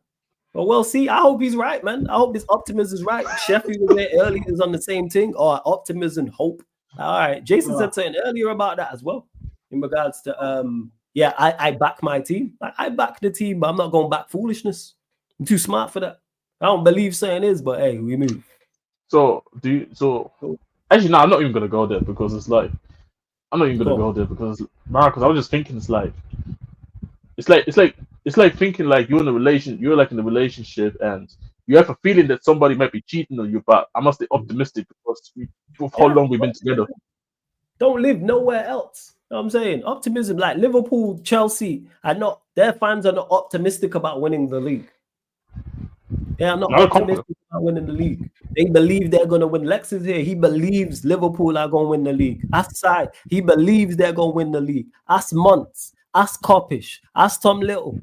Ask Hassan. There's no optimism with what they think. They believe they are going to win the league. They believe they are going to win the Champions League. You know why? Because of the quality that their side possesses and the manager they have. Same with City. Go ask Vader if he think there's no optimism.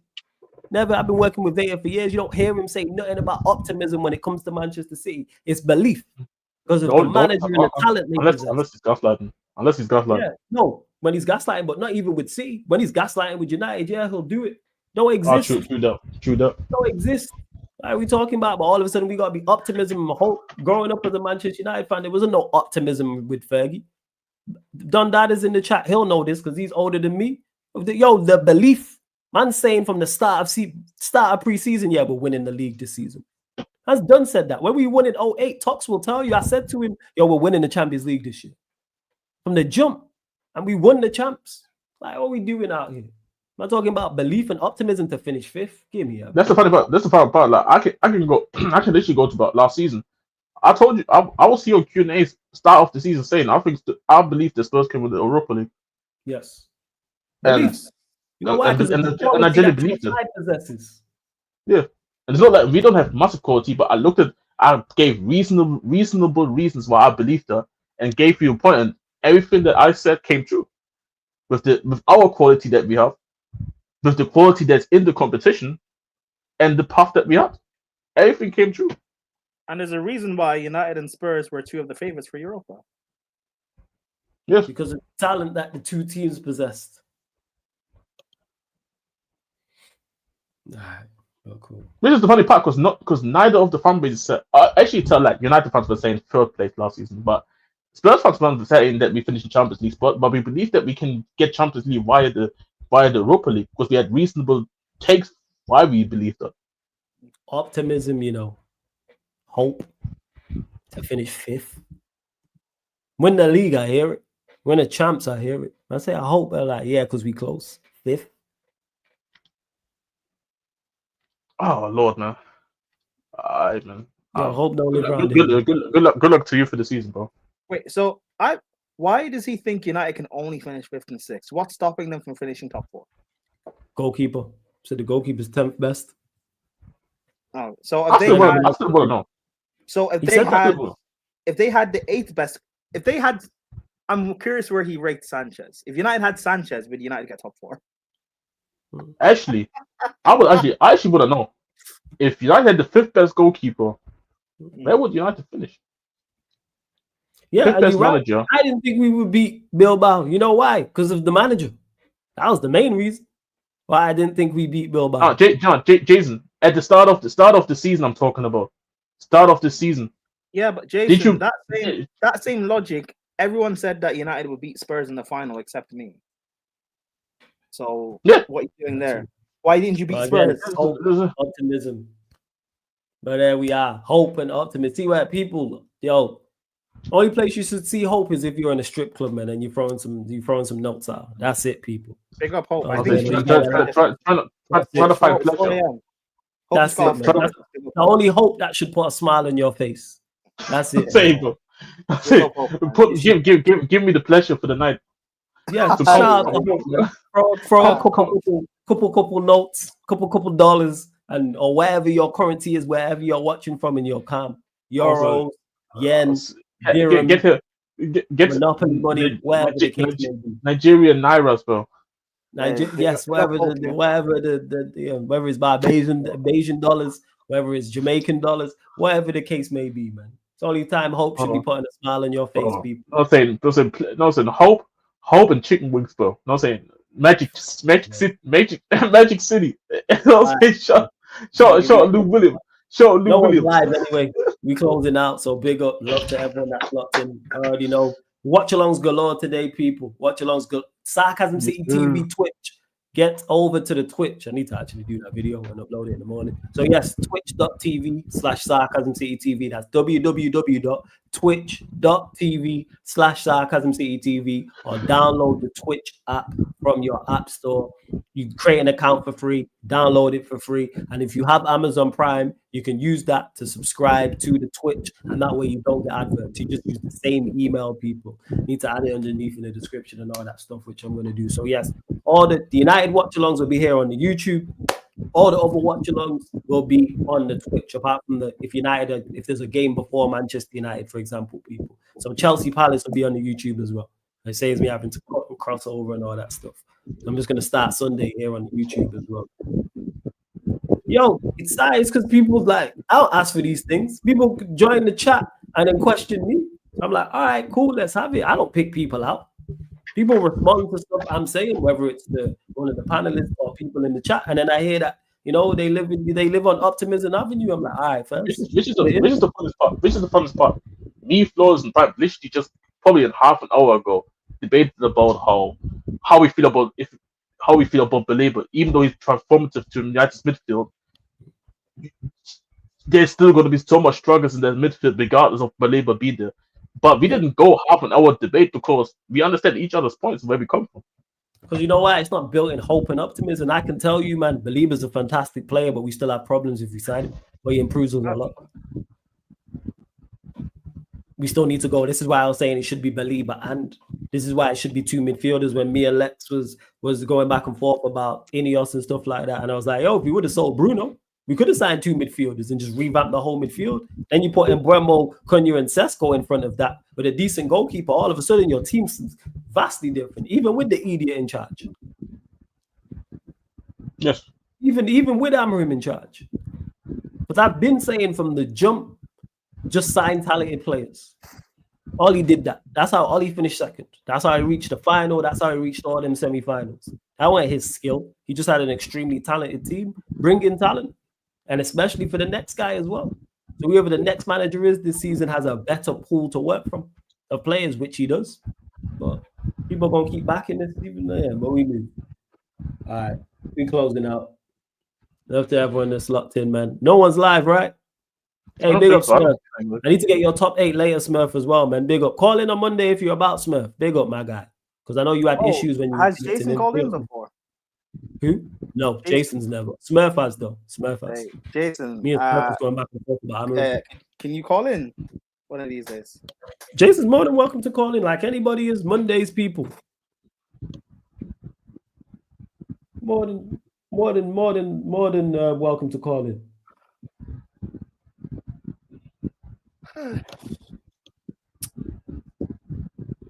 That's what I said. I love. No, silly seasons. I love silly seasons. Man. Yeah. So make sure your camera's on, people. That's legit. That's the only rule. Camera on in the light, and then we're good. No one's live, right? There's I haven't one seen live. nobody left. I haven't seen Alright. anything live. I'm just gonna send you lot to the Q&A tomorrow then. But big up, love to everyone that's locked in. Sarcasm City Sports Q&A live on the Sarcasm City TV YouTube. Thank you very much for tuning in.